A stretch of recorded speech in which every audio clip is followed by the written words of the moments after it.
আসসালামু আলাইকুম রহমতুল্লাহি ওবরকাত। এই হ্যালোজেনটা কাটো।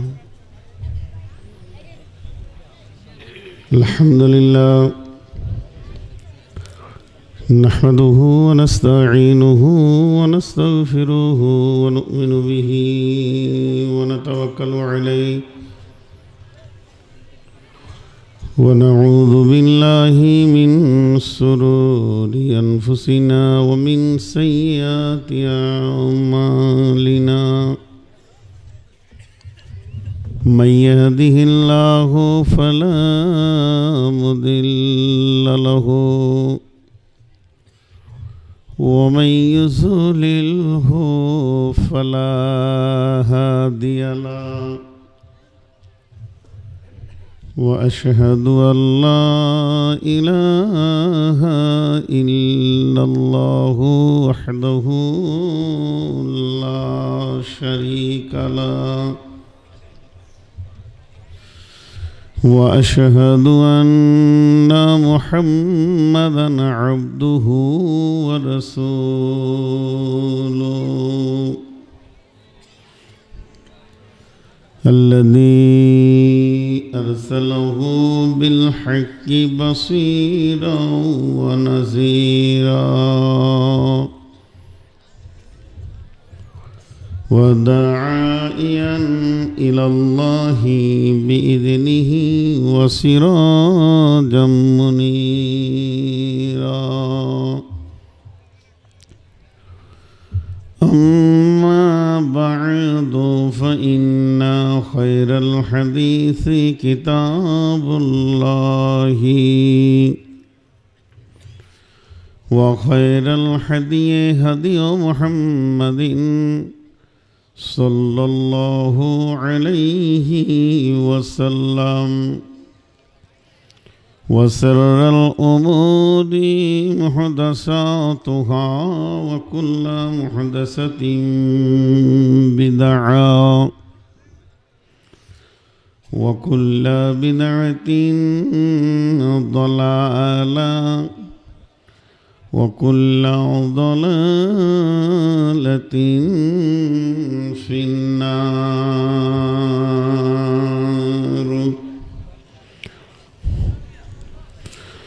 فقد قال الله تبارك وتعالى في كلامه المجيد وفرقانه الحميد. أعوذ بالله من الشيطان الرجيم.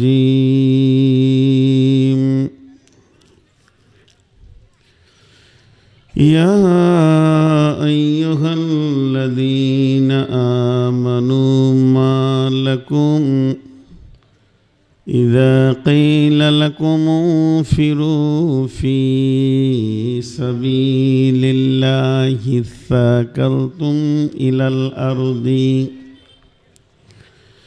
أرضيتم بالحياة الدنيا من الآخرة فما متاع الحياة الدنيا في الآخرة إلا قليل.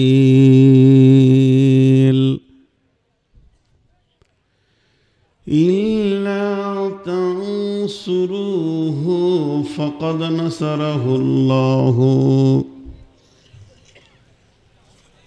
إلا تنفروا يعذبكم عذابا عليما ويستبدل قوما غيركم ولا تجروه شيئا والله على كل شيء قدير.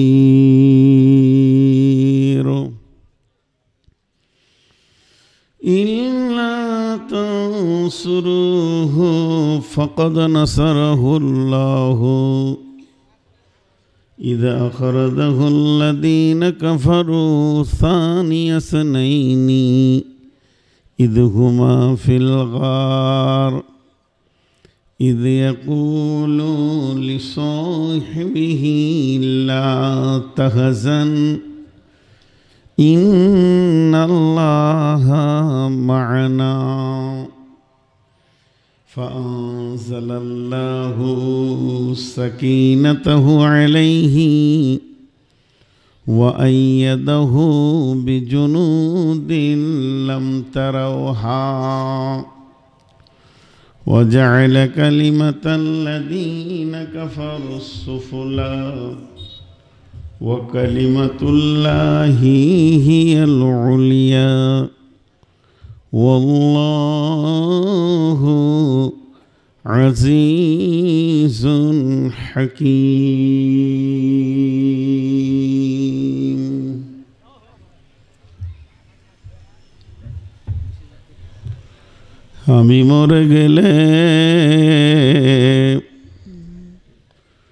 আমি মরে গেলে কাউরি শরণে আমি কি আসিব আর আমাকে ভাবিয়া অশ্রু ঝরাবে এমন বেদনা বুকে আছে কার আমি মরে গেলে কাউরি শরণে আমি কি আসিব আর আমাকে ভাবিয়া অশ্রু ঝরাবে এমন বেদনা বুকে আছে কার লোভ আর আশায় বেঁধে রাখে সকলে আঁচলে আপন জনে লোভ আর আশায় বেঁধে রাখে সকলে আঁচলে আপন জনে আজ আমাকে বিদায় জানালে কাল রাখিবে না আর মনে ভেবে নিবে তারা আমি তাদের দিতে পারিব না কিছু আর আমাকে ভাবিয়া অশ্রু ঝরাবে এমন বেদনা বুকে আছে কার আশার যাওয়া দুনিয়ার নীতি শোনো গো বন্ধুগণ আশার যাওয়া দুনিয়ার নীতি শোনো গো বন্ধুগণ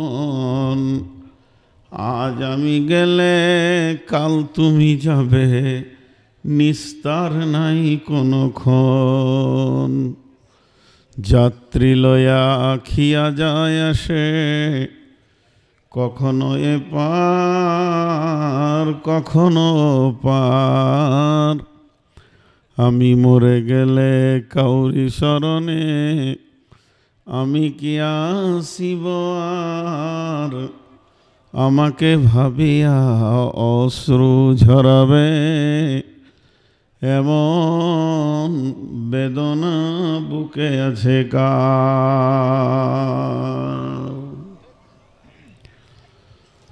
শ্রদ্ধেয় সুযোগ্য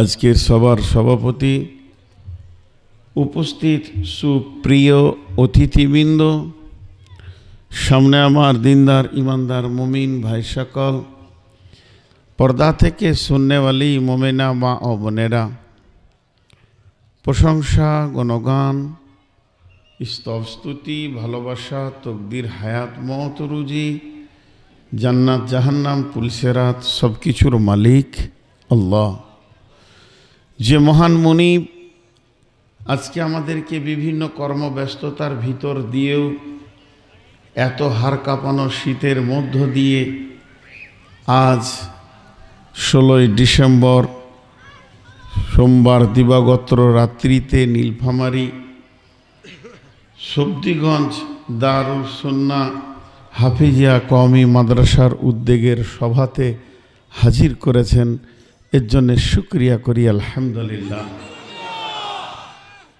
দরুদ ও সালাম বর্ষিত হত আখরি पैगंबर নবিকুল শিরোমণি ইমামুল আম্বিয়া महबूबे किबरिया इमामुल हरमैन शरीफैन नबी मक्की नबी मदानी नबी बाशिर नबी नाज़ीर नबी तौसीन नबी मोहसिन अशरफुल अंबिया सफ़ीउल मुजलमीन रहमतुल लिल आलमीन नबी मुदस्सिर नबी मुजम्मिल नबी अहम्मद नबी मुहम्मद रसूलुल्लाह सल्लल्लाहु अलैहि वसल्लमेर ऊपर अल्लाहुम्मा आमीन अल्लाहुम्मा सल्ली अलैहि अल्लाहुम्मा बारिक अलैहि।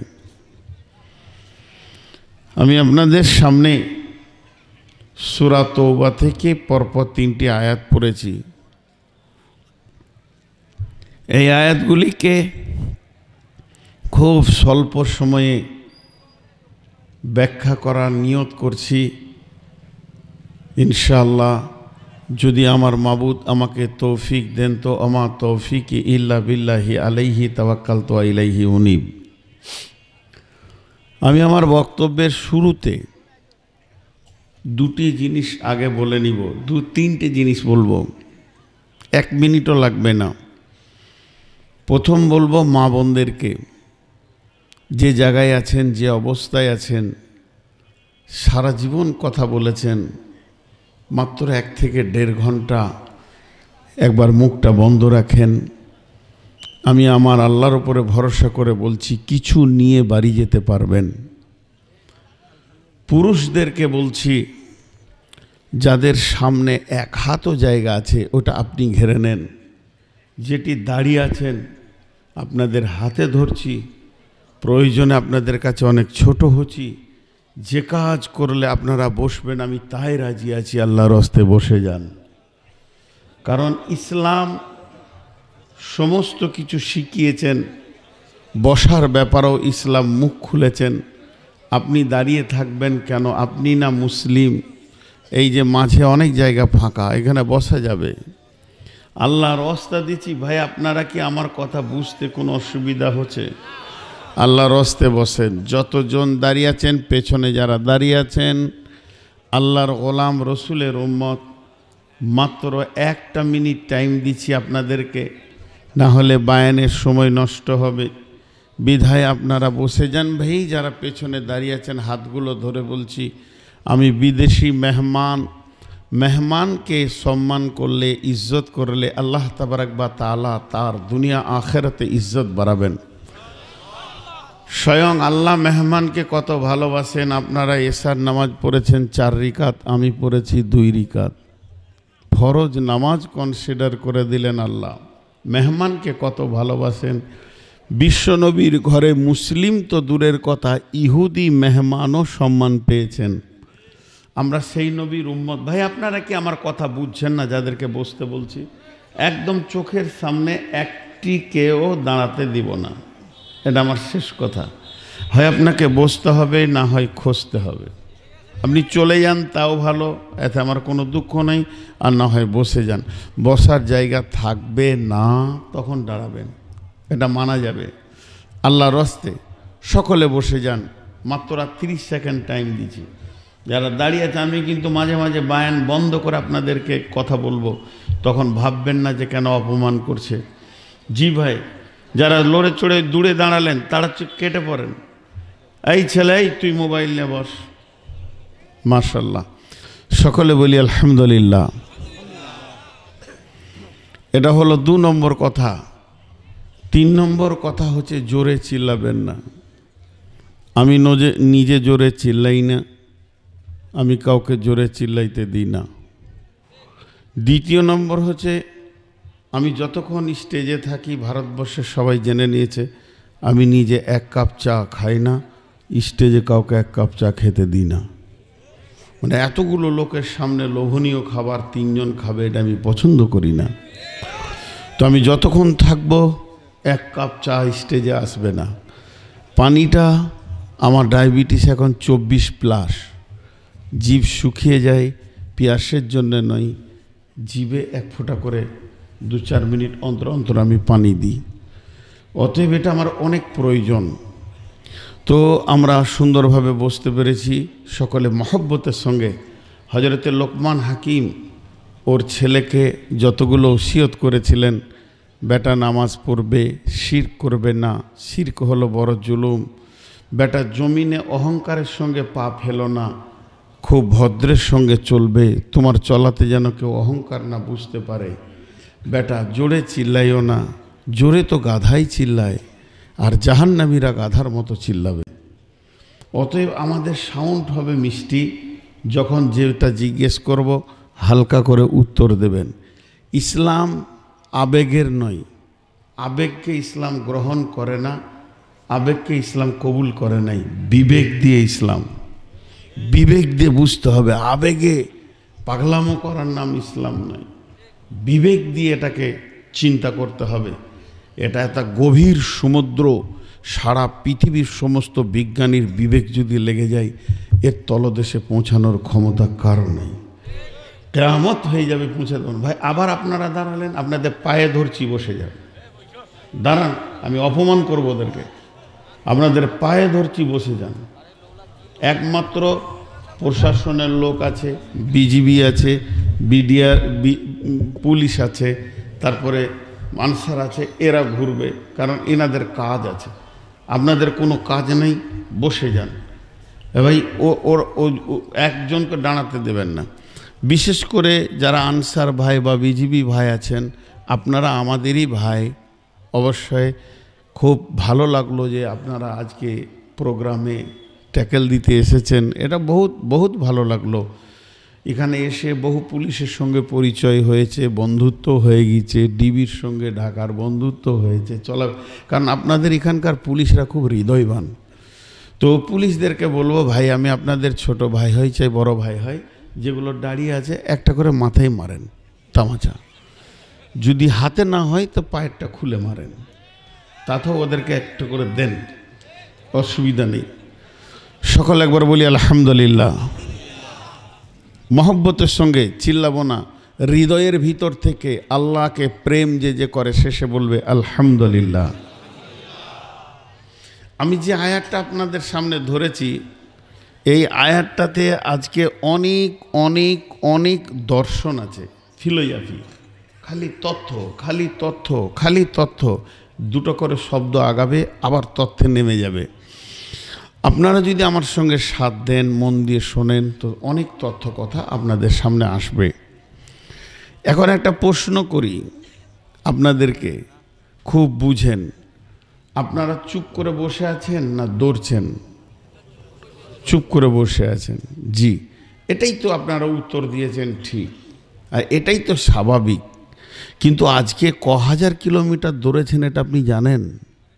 জানেন না। কয়েক হাজার কিলোমিটার গতিতে দৌড়েছেন। ছোট্ট একটা উদাহরণ দিই। ঢাকাতে বিমানটা যখন উড়ান দেয় রানওয়েতে জেদ্দার উদ্দেশ্যে, 500-700 যাত্রী ভিতরে টিফিন করে, তারা খায়, চা খায়, টিফিন যেটা দেয় খায়। একজন আরেকজন যাত্রীকে জিজ্ঞেস করছে, কী রে, কোনো চিন্তা করছিস নাকি? বলছে, না না, চুপ করে বসে আছি। আচ্ছা বলেন, ও চুপ করে বসে আছে না দৌড়ছে? কিন্তু ও জানে না যে আমি দৌড়ছি। আমাদের অবস্থা তাই। সূরা আসার থেকে একটা তফসির এসছে, যার মধ্যে আল্লাহ বলছেন, সূর্য যখন পশ্চিম দিকে ডুবে, তখন দুনিয়াওয়ালাকে বলে, হতভাগা, আজকে কয়েকশো কিলোমিটার তুই কবরের দিকে এগিয়ে গেলি, তো খেয়ালই করিসনি। কবে তোর এই চেতনতা খুলবে? অন্ধের মতো সময়টা কাটাচ্ছিস। একটা সূর্য ডুবে যাওয়া মানে জীবন থেকে একটা দিন চলে যাওয়া, আর একটা দিন চলে যাওয়া মানে কয়েক হাজার কিলোমিটার আমরা কবরের দিকে এগিয়ে গেছি। আল্লামা কবি ইকবাল বলছেন, দুনিয়া কে মুসাফির मंजिल तेरी कबर है, तय कर रहा है जो तू ये 2 दिन का सफर है। आँखों से तूने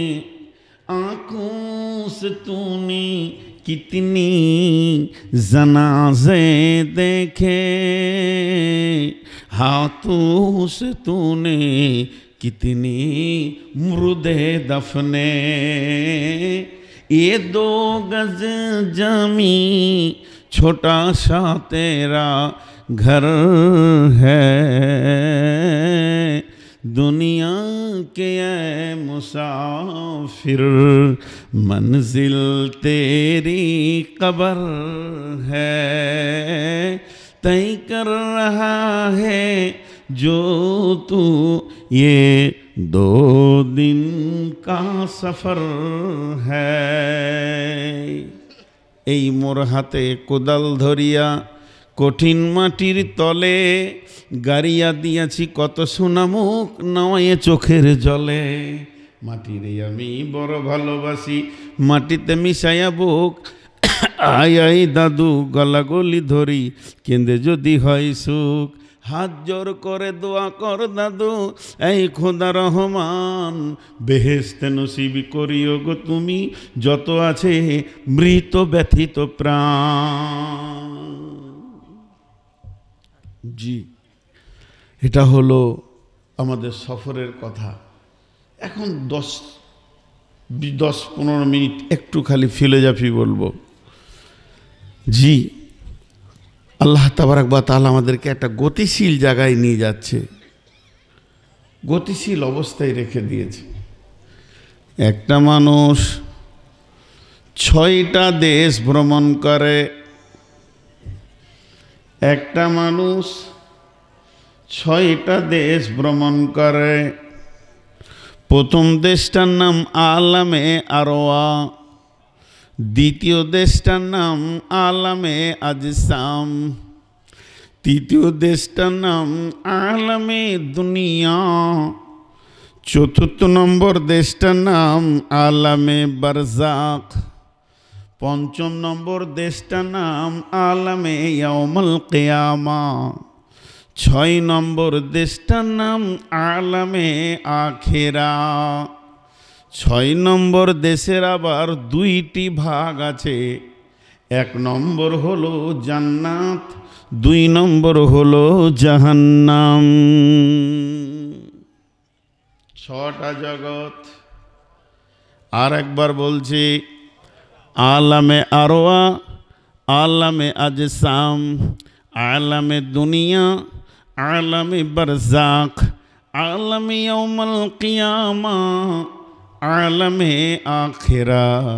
আখিরাতের 2টি বিভাগ আছে, ক বিভাগের নাম জান্নাত, খ বিভাগের নাম জাহান্নাম।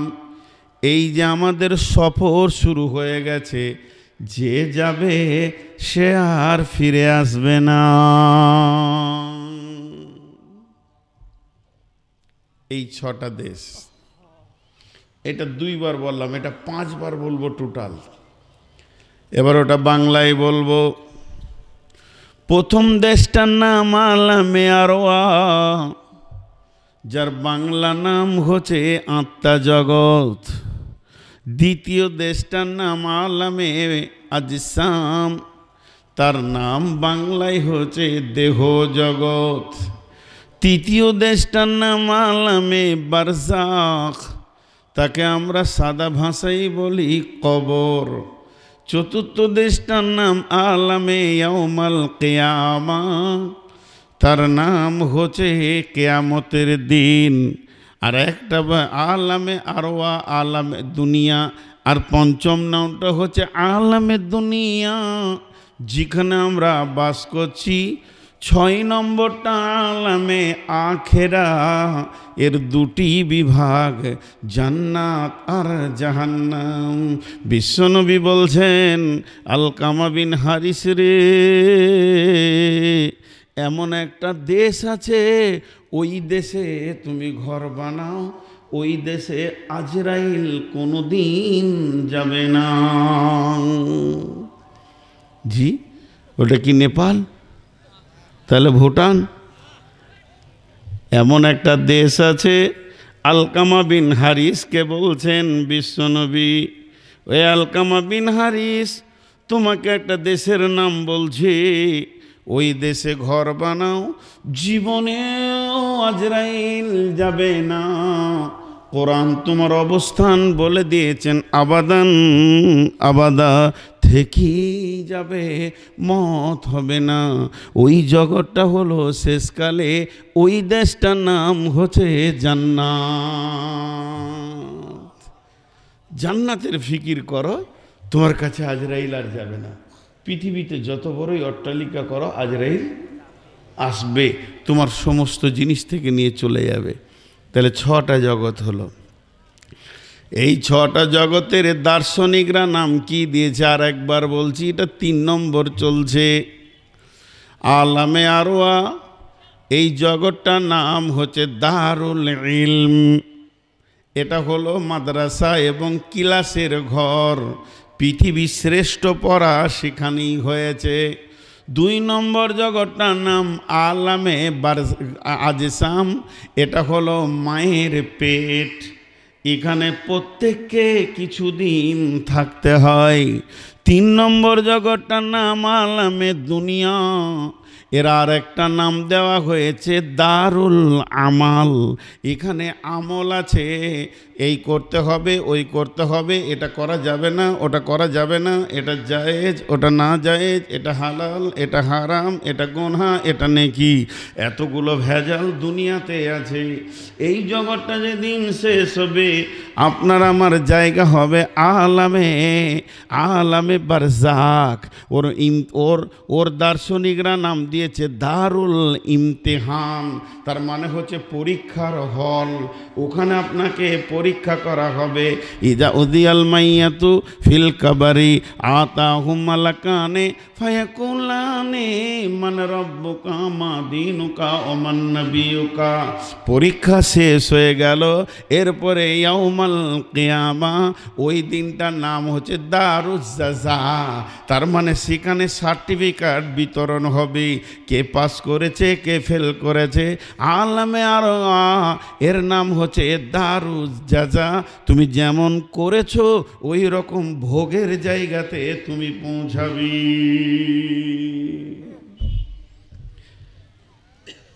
3 বার হলো, এবার 4 বার হলো, এইবারটা দিয়ে ব্যাখ্যা শুরু করব এবং কোরআনের আয়াত দিয়ে ব্যাখ্যা করব ইনশাআল্লাহ।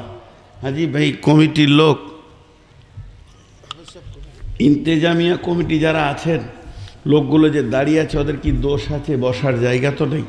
তোদের পায়ের নিচে কিছু দেন, ওদের পায়ের নিচে কিছু দেন। ওইদিকে লোক দাঁড়িয়ে আছে, ওই দূরে দাঁড়িয়ে আছে, কেউ আবার বিআইকে নিয়ে আলাপ করছে, ওকে বাড়ি পাঠিয়ে দেন। কোরআন হাদিসের কথা চলছে, সেখানে নিজস্ব গল্প চলছে। ভাই আপনাদের বিরক্ত লাগছে নাকি? খুব তথ্যবহুল কথা আজকে হবে। এবার একটা মজার জিনিস দেখায়, আলামে আরওয়া, আত্মা জগৎ। এই আত্মা জগতে এটাকে দার্শনিকরা নাম দিয়েছেন দারুল ইলম, জ্ঞানের জায়গা। জি, জ্ঞানের জায়গা, শিক্ষার জায়গা। মাদ্রাসা তো আপনাদের এখানে আছে হাফিজিয়া, তো ওখানে কি মাদ্রাসা আছে? জি, সব থেকে কঠিন হার্ড কোর্স হচ্ছে রবকে চিনা, আল্লাহকে আল্লাহর মতো করে চিনা। এটাতে আমরা অনেকেই ফেলিয়ার হয়ে যাব। তাই আমার রব জিব্রাইলকে পাঠালেন পৃথিবী থেকে মাটি আনো। জিব্রাইল পারল না, মিকাইল পারল না, আজরাইল পৃথিবী থেকে মাটি নিয়ে গিয়ে দিলেন। এবার সেই মাটিতে আল্লাহ আদমকে বানালেন। আলামে আরওয়াটা কোথায় আছে, কোন জায়গায় অবস্থিত, ওই আত্মা জগৎটা কোথায় আছে? প্রথম আসমান, দ্বিতীয় আসমান, তৃতীয় আসমান, চতুর্থ, পঞ্চম, সপ্তম, ষষ্ঠম, সপ্তম কোনো আসমানে নেই, সিদরাতুল মুনতাহাতে নেই। আলমে আরওয়া, যেমন আপনাদের ঈদগাহের ময়দান, যেমন আপনাদের স্কুলের ফুটবল ময়দান, তেমনি জান্নাতুল ফেরদাউসের ভিতরে, জান্নাতুল ফেরদাউসের ভিতরে অর্থাৎ একদম জান্নাতের ভিতরে একটি জায়গা আছে, খোলা ময়দান আছে। ওটা আবার অন্য জান্নাতে নয়, জান্নাতুল ফেরদাউসের ভিতরে আছে। আল্লাহ তাবারাক ওয়া তাআলা ওই জমিনে ওই জায়গাতেই আদম আলাইহিস সালামকে সুন্দর করে বানালেন, তার অবয়বটা নিজের হাতে বানিয়েছেন। আল্লাহ পৃথিবীতে মাত্র কটা জিনিসে হাত ব্যবহার করেছেন, বাকিগুলো হুকুমের দ্বারা বানিয়েছেন। তো আর মধ্যে একটা হলো আদম। এরপরে ওর ভিতরে আত্মা দিল, আত্মা যখন সঞ্চারিত হলো, আল্লাহ তার পবিত্র হাতটা আদমের পিঠে এইভাবে টাচ করলেন। আদমের পিঠ আর আল্লাহর হাত সঙ্গে সঙ্গে বালুর মতো ঝুরঝুর ঝুরঝুর ঝুরঝুর করে পড়তে শুরু হলো। এত পরিমাণে পোকা পড়লো যে গোটা ময়দান যেন ভরে গেছে। হযরত আদমকে বলে, আদম রে, এগুলো কি তুমি জানো কি? হযরত আদম বললেন, আল্লাহ আপনিই ভালো জানেন। হযরত আদমকে আমার রব বললেন, কিয়ামত পর্যন্ত যে সন্তানটা পৃথিবীতে যাবে, কিয়ামত পর্যন্ত যে সন্তানটা পৃথিবীতে যাবে, সমস্ত আত্মাগুলোকে আমি এক্ষুনি বানিয়ে নিলাম। আদমের পিঠ থেকে বানানো হয়েছে। এর জন্যই আত্মার দিক থেকে আমাদের বাপকে, ওর পিঠ থেকে আমরা সবাই হয়েছি। আত্মার দিক থেকে আমাদের বাপ হলো আদম। এর মাঝে আর একটা মজার কথা শুনেলেন, জান্নাত কার? আদম দখল আগে নিয়েছে, তা আমার বাবার জান্নাত। জান্নাত কাদের? আমার বাবার। যদি কেউ বলে তুই কে, তা আপনি বলবেন আমি নবীর সন্তান, আমার বাপের নাম হলো আদম। এও একটা দাবি আছে, কিছু জিনিস লুকানো আছে। এর জন্যে একটা আপনাদেরকে মানে প্রসঙ্গের বাইরে একটা খবর আপনাদেরকে দিই। হাদিস, যখন কোনো মানুষকে কবরে রাখা হবে, তো ওই লোকটা যখন ঠিক উত্তর দিয়ে দিবে, তো ওকে জাহান্নামের দরজা খুলে দেওয়া হবে। দাও দাও করে আগুন জ্বলছে। তো ওই ফেরেশতা বলবে, হে একবার তুমি তাকিয়ে দেখো, এই রকম গজব থেকে আল্লাহ তোমাকে মাফ করেছে। আবার যে উত্তর দিতে পারবে না, একটা মন দিয়ে শুনেন, তাকে জান্নাত দেখানো হবে, দিয়ে বলবে, হতভাগা, এখানে তোমার জায়গা ছিল। জায়গা, কারণ ও আদমের সন্তান, ও মেরাজ পাবে, ছিল, শুধু তোমার কর্মকাণ্ডর জন্য ওটা তুমি মাহরুম হয়ে গেছো। জি, কোরআনে আছে সূরা জুমারের, যে ওদের ওয়ারিস করে দেওয়া হবে জান্নাতের। মিরাসুহা শব্দ আছে, তার মানে জান্নাতে আত্মাটা জন্ম নিয়েছে। বন্ধুরা আমার, এবার আল্লাহ তাবারাক ওয়া তাআলা দেখলেন যে আমি রবের শিক্ষাটা দিয়ে দিই। সেদিন আল্লাহ রাব্বুল আলামিন শিক্ষক হলেন, টিচার হলেন, মুআল্লিম হলেন। এমনকি সমস্ত মানুষ এবং কি শেষ নবী পর্যন্ত সেদিন ছাত্র। বিশ্ব নবীও ছাত্র, আপনিও ছাত্র, আমিও ছাত্র। আমার রব বললেন, আলাস্তু বিরাব্বিকুম, আত্মারে একবার দেখ তোদের রবকে, আমি কি তোদের রব নই? আমরা সকলে বলেছিলাম কলু বালা, স্বীকার করেছিলাম। এবার বলেন, আল্লাহর নাম তো রব নয়, আল্লাহর একটাই নাম আল্লাহ। আল্লাহর নাম রহমান, আল্লাহর নাম রাহিম, আল্লাহর নাম মালিক, আল্লাহর নাম খালিক, আল্লাহর নাম সত্তার, আল্লাহর নাম গফফার। এগুলো আল্লাহর নাম নয়, এগুলো আল্লাহর গুণ। এগুলো আল্লাহ। আমার নাম নূর মোহাম্মদ, গাড়ি চালাইলে ড্রাইভার, প্লেন চালালে পাইলট, বক্তব্য রাখছি বক্তা। এই যেমন যে কাজ করবে সেটা তার গুণ। আল্লাহ খেতে দেন, এর জন্যে রাজ্জাক। আল্লাহ আমাদের হিফাজত করেন, এর জন্য আল্লাহ হাফিজ। আল্লাহ হলেন শান্তিময়, এর জন্য আল্লাহ সালাম। আল্লাহ রহমান, আল্লাহ রাহিম, এগুলো আল্লাহর গুণ। সমস্ত গুণকে বাদ দিয়ে আল্লাহ রবটা কেন সেদিন শিখালেন? আল্লাহ তো বলতে পারতেন, আমি তোদের আল্লাহ নয় কি, আমি তোদের রাজ্জাক রাজ্জাক নয় কি, আমি তোদের গাফফার নয় কি, আমি তোদের রহমান নয় কি, আমি তোদের সালাম নয় কি। 99টি নামকে বাদ দিয়ে কি শিখালেন? ও রব। রবটা কেন শিখালেন বলেন তো? একটা উদাহরণ দিব। একটা প্লেটে 25 রকম ফল আছে। করকম বললাম? সবাই একটা একটা করে খেলো।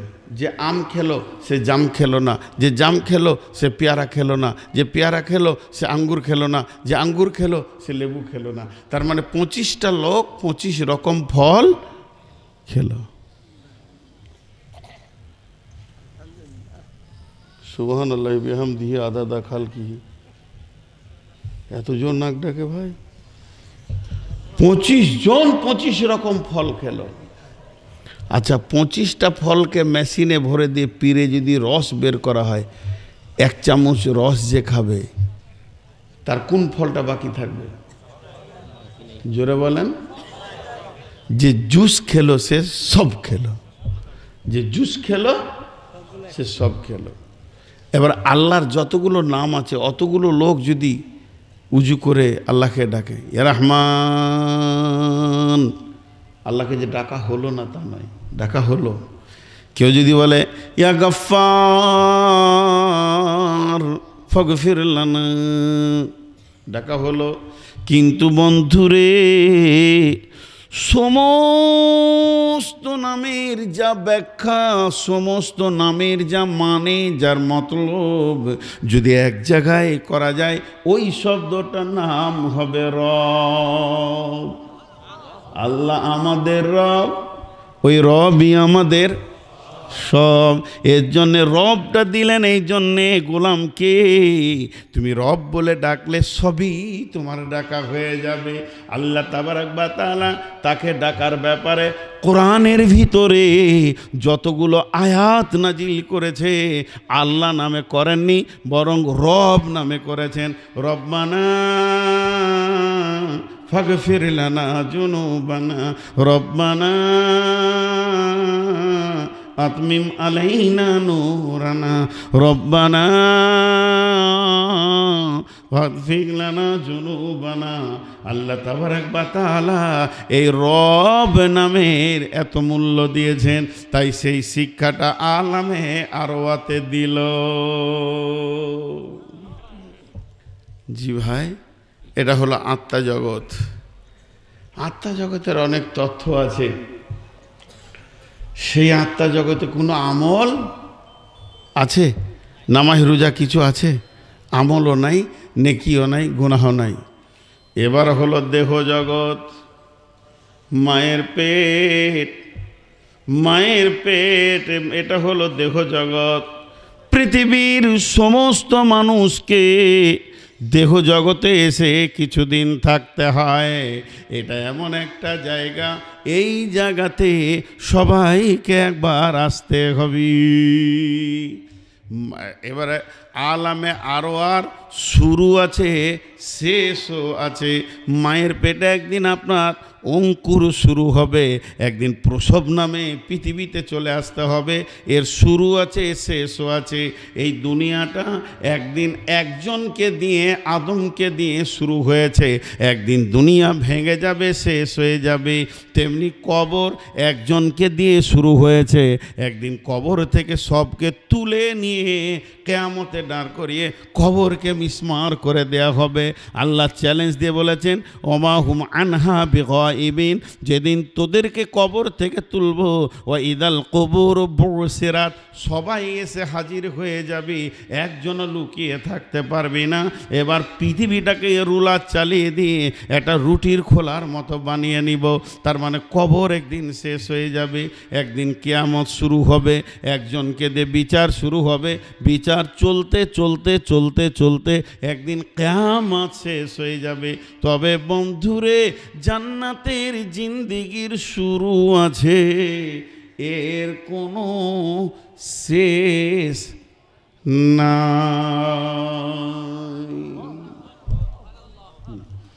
এবার মায়ের পেটটা কেন? আমার মেন বক্তব্য আয়াতে চলে আসছি আস্তে আস্তে। দুনিয়াটা হলো মেন বক্তব্য। মায়ের পেটটা কেন এখানে থাকা হয় কেন? একজন মাদ্রাসার কালেকশন করছে, তো একজন বেচারা বায়ান শুনেছে যদি কারো ছেলে হাফেজ হয় তো কিয়ামতের মাঠে আল্লাহ ওর মাথায় নূরের তাজ দেবে। এতে খুশি হয়ে এক যুবক 500 টাকা দিয়েছে হুজুরকে, বলে দোয়া করেন আমাকে যেন আল্লাহ একটা ব্রেনিয়ান ছেলে দেয়।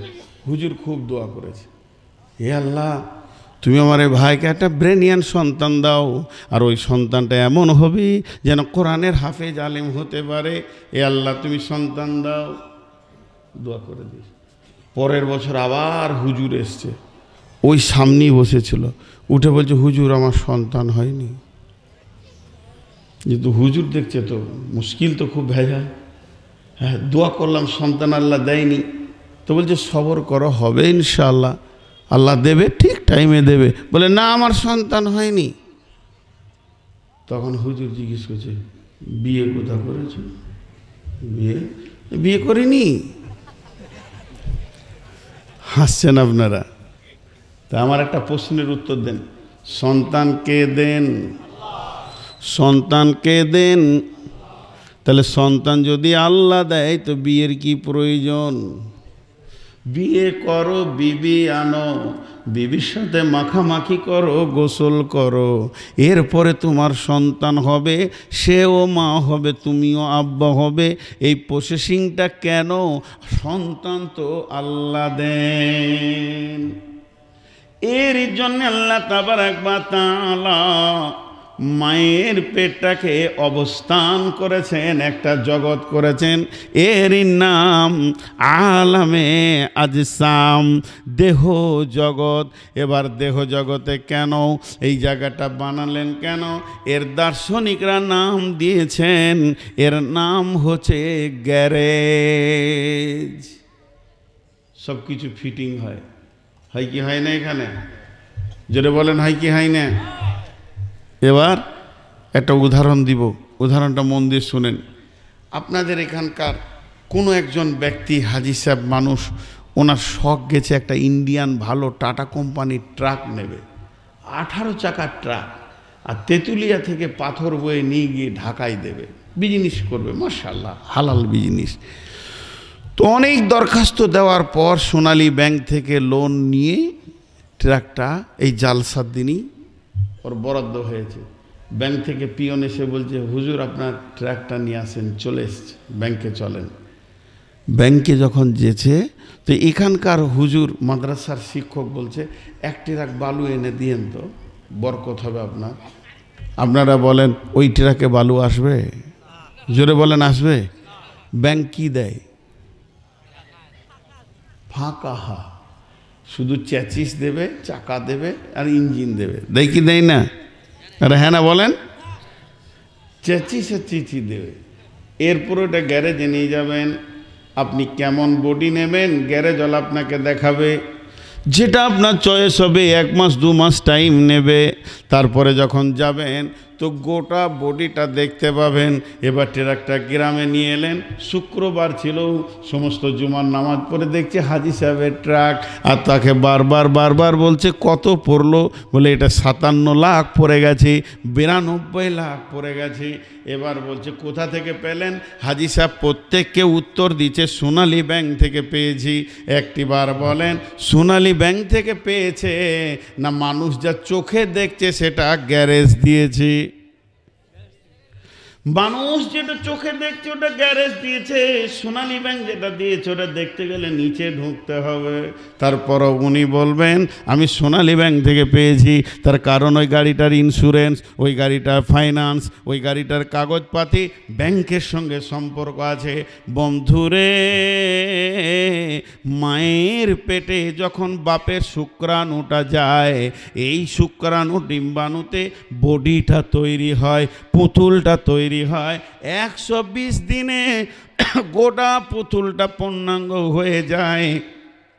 এখানে গ্যারেজে সব কিছু ফিটিং হয়ে যায়, মাথার চুল, চোখের বড়ু, চোখের পাপনি পর্যন্ত, চোখের তারা মণি পর্যন্ত ফিটিং হয়ে যায়। ওই আসমানওয়ালা যার কাছে সারা পৃথিবীর ব্যাংকের চাবি আছে, সেই আত্মাগুলো আল্লাহ যেখানে রেখেছেন, ওই আত্মাগুলোর ভিতর থেকে একটা আত্মাকে দিয়ে আল্লাহ ফেরেশতার মাধ্যমে বলে, চলে যাও পৃথিবীর বুকে অমুক মেয়ের পেটে একটা পুতুল আছে, আজকে 120 দিন হয়ে গেছে, ওর ভিতরে আত্মা দিতে হবে, ও সঞ্চার হবে। ছেলেটা যখন নড়ে উঠে, মা বুঝতে পারে আমার সন্তান বেঁচে আছে, আত্মা পেয়ে গেছে। এখন ওই আত্মাটাই হলো আসল সন্তান। দেহটা তো দুনিয়াতে হয়েছে, দুনিয়ার ম্যাটেরিয়ালস থেকে হয়েছে, এটা দুনিয়াতেই ধ্বংস হয়ে যাবে। আত্মা এসেছে আল্লাহর কাছ থেকে, আত্মা ফিরে যাবে আল্লাহর কাছে। অতএব যে ছেলেটা গালে আপনি চুমা দিচ্ছেন, আপনাকে আব্বা বলে ডাকছে, আম্মা বলে ডাকছে, আব্বা, আব্বাজি, মাজি ভাত দেন, মা আমাকে দুধ দেন, এটা দেহ বলেনি, বরং আত্মা বলছে। সে দেহকে ব্যবহার করছে, মাইক কথা বলেনি, কথা আমি বলছি, মাইককে ব্যবহার করছি, তেমনি ও দেহকে ব্যবহার করে। ওই ছেলেটা যখন বড় হয়, আপনাকে যখন কেউ জিজ্ঞেস করবে ছেলেটা কোথায় পেয়েছ, তো বলতে হবে আমার রব আমাকে দিয়েছি। 2 in 1, 2 in 1 বুঝেন? এক্ষুনি আপনাদেরকে বলবো, খালি একটু ধৈর্য ধরেন। আপনাদের বিরক্ত লাগছে নাকি? আস্তে আস্তে আমি আগাতে রয়েছি, দুটো জগৎ পার হলাম। মেন হচ্ছে দুনিয়া, আর আয়াত পড়েছি ওই দুনিয়ার ওপরে। তাহলে এখানে কজন আছে? আমার যে দেহটা দেখছেন কজন আছে? দুজন, একটা দেহ আর একটা আত্মা। তো দেহ আর আত্মা, আজকে এই ফিলোসফিটা ধরেছি আত্মার অবস্থান। 10 বছর পরে এই বক্তব্যটা আমি করছি, আর আপনাদের হাতগুলো ধরে বলছি উঠবেন না, আর 10টা মিনিট উঠিয়েন না, তারপর আমি বলবো চলে যান, আপনি যেতে পারবেন না। দেহের সঙ্গে আত্মার কি সম্পর্ক, কি অবস্থান, এখন আপনাদেরকে জিজ্ঞেস করছি। এখানে লিফলেটে আছে হজরত মৌলানা নূর মোহাম্মদ শেখ, বর্ধমান, ভারত। ওকে দেখতে পেয়েছেন? কথা বলেন এতগুলি লোক, দেখতে পেয়েছেন? এবার বলি, এই টিস্যুটা মিজানুরের, বোতলটা মিজানুরের, মোবাইলটা মিজানুরের, কোরআন শরীফটা মিজানুরের। এটার নাম মিজানুর না মিজানুর অন্যজন আছে? এবার আমাকে টুক করে কাটেন। আমার লাশ যদি 25 জায়গায় পড়ে থাকে তো কী বলবে? মাথাটা নূর মোহাম্মদের, পাটা নূর মোহাম্মদের, হাতটা নূর মোহাম্মদের, পেটটা নূর মোহাম্মদের, পিঠটা নূর মোহাম্মদের। তাহলে নূর মোহাম্মদ ডাকে খাঁচার ভিতর অচিন পাখি, পাখি কেমনে আসে যায়। চিন্তাম যদি পাখি রে আমি পাহাড়, আমি বেড়ি দিতাম পাখির পায়, পাখি কেমনে আসে যায়। আব্দুল আলিম বলছে, পরের জায়গা পরের জমি ঘর বানায় আমি রয়, আমি তো সেই ঘরের মালিক নয়। এই ঘরটার মালিক যে আজরাইলকে বলবে ওর গর্দন ধরে বের করে নিয়ে আয়, বহুদিন থাকলো। পরের জায়গা পরের জমি ঘর বানায় আমি রয়, আমি তো সে ঘরের মালিক নয়। সবাই বলে মানুষ মরে যাবে, আমি চ্যালেঞ্জ দিচ্ছি মানুষ মরে না। গোটা কোরআনে কোথাও নাই যে মানুষ মরবে। তাই একজন বলছে, কে বলে মানুষ মরে, মরলে মানুষ বিচার হবে কার। আমি বুঝলাম না ব্যাপার, কে বলে মানুষ মরে। লোক বলছে মরে গেল, হাজি সাহেব মরে গেল, গাজী সাহেব মরে গেল, চেয়ারম্যান সাহেব মারা গেল, কেউ মরে না। মানুষ যদি মরে যেত তো কিয়ামতে বিচার কার হবে? কে বলে মানুষ মরে, আমি বুঝলাম না ব্যাপার। কে বলে মানুষ মরে? পঞ্চ আত্মা পঞ্চ ইন্দ্রিয় দেহের মাঝে রায়, জুয়ার ভাটা খেলা রে ভাই দেহের মাঝে হয়, আসা যাওয়ার খেলা রে ভাই দেহের মাঝে হয়। কে বলে মানুষ মরে, মরলে মানুষ বিচার হবে কার? বন্ধুরা আমার, আজকে আপনাদের থানা বড়বাবু আছে, কালকে সরকার ওকে ট্রান্সফার করে আর একটা থানাতে দিয়েছে, ওখান থেকে ট্রান্সফার করে আর এক জায়গায় দিয়েছে, ওনার 4 জায়গা ট্রান্সফার হয়ে গেল। এখন আপনি থানাতে গিয়ে বলবেন সে নাই শেষ, কিন্তু আসলে কি মারা গেছে না ট্রান্সফার হয়েছে? আত্মা কোনো দিন মরে না, আত্মা আলামে আরওয়াতে থাকে, ফেরেশতাতে এনে মায়ের পেটে দিয়ে দেয়, এই দেহটা তোর, এটাকে নিয়ে তুই স্কুল যাবি, কলেজ যাবি, ভার্সিটি যাবি, ডিগ্রি করবি, শ্বশুর বাড়ি যাবি, নানার বাড়ি যাবি, বিবির সঙ্গে প্রেম করবি, নানা নানি খালার সঙ্গে ঘুরবি, ছেলের গালে চুমা দিবি। যেদিন তোর ভিসা শেষ হয়ে যাবে, দেহ রেখে দিয়ে আবার তোকে ট্রান্সফার নিতে হবে। কোরআনে বলেছেন কুল্লু নাফসিন যায়কাতুল মউত, প্রত্যেকটি প্রাণী মৃত্যুকে চাটবে। জায়কা মানে চাটা, মৃত্যু হলো খাদ্যবস্তু। পৃথিবী সৃষ্টির 50,000 বছর যখন আল্লাহ প্রথমে তকদির লিখতে শুরু করলেন, আমি নূর মোহাম্মদের তকদিরটা যখন আমার রব লিখতে শুরু করলেন, তা উল্টা দিকে লিখতে শুরু করলেন। 199, 98, 97, 96, 95, 94, 93, 92, 91, 90, 89, 88 উল্টো দিকে কেন লিখলেন? আমি যে মরবো সেই ডেটটা আগে লিখেছেন, এবং ওই ডেটে উনি লিখেছেন 2025 সালে ডিসেম্বর মাসে 13 তারিখে বৈকাল 3:25 তোর জীবনের শেষ খাবার হবে মদ। মদ একটা খাদ্যবস্তু, এটা যখন খেয়ে নিবি পৃথিবীর রুজি তোর শেষ হয়ে যাবে, আর পৃথিবীতে তোর একটাও দানা থাকবে না। ওই দিন থেকে আল্লাহ আমাকে 55 বছর বয়স দেবেন। কোন তারিখে 55 হচ্ছে সেই তারিখে আল্লাহ এলারামের মতো দিয়ে পৃথিবীতে মায়ের পেট থেকে পাঠালো। এবার আমি যত চলছি তত মৌতের দিকে আগাতে রয়েছি। যতগুলো প্লেট আমি খাচ্ছি, আবার মৌতের প্লেটটা কাছে আসছে। আজকে রাতে খেলাম, সকালে খাবো, বিকালে খাবো, দুপুরে খাবো, আমার সামনে জানি না যে কতগুলো প্লেট সাজানো আছে। এটা আমার রব জানে কোন জায়গায় কোন এলাকায় কি খাবো। এবার যেদিন আমি মত নামে স্বাদ গ্রহণ করব, সেদিন দেহ থেকে ট্রান্সফার হয়ে সুম্মা তুরাদ্দুনা ইলা আলিমিল গায়বি ওয়াশ শাহাদাতি ফায়ুনাব্বিউকুম বিমা কুনতুম তা'মালুন, আল্লাহর কাছে নিয়ে হাজির করবেন। আল্লাহ বলবেন সিজ্জিনে রাখ, ইল্লিনে রাখ।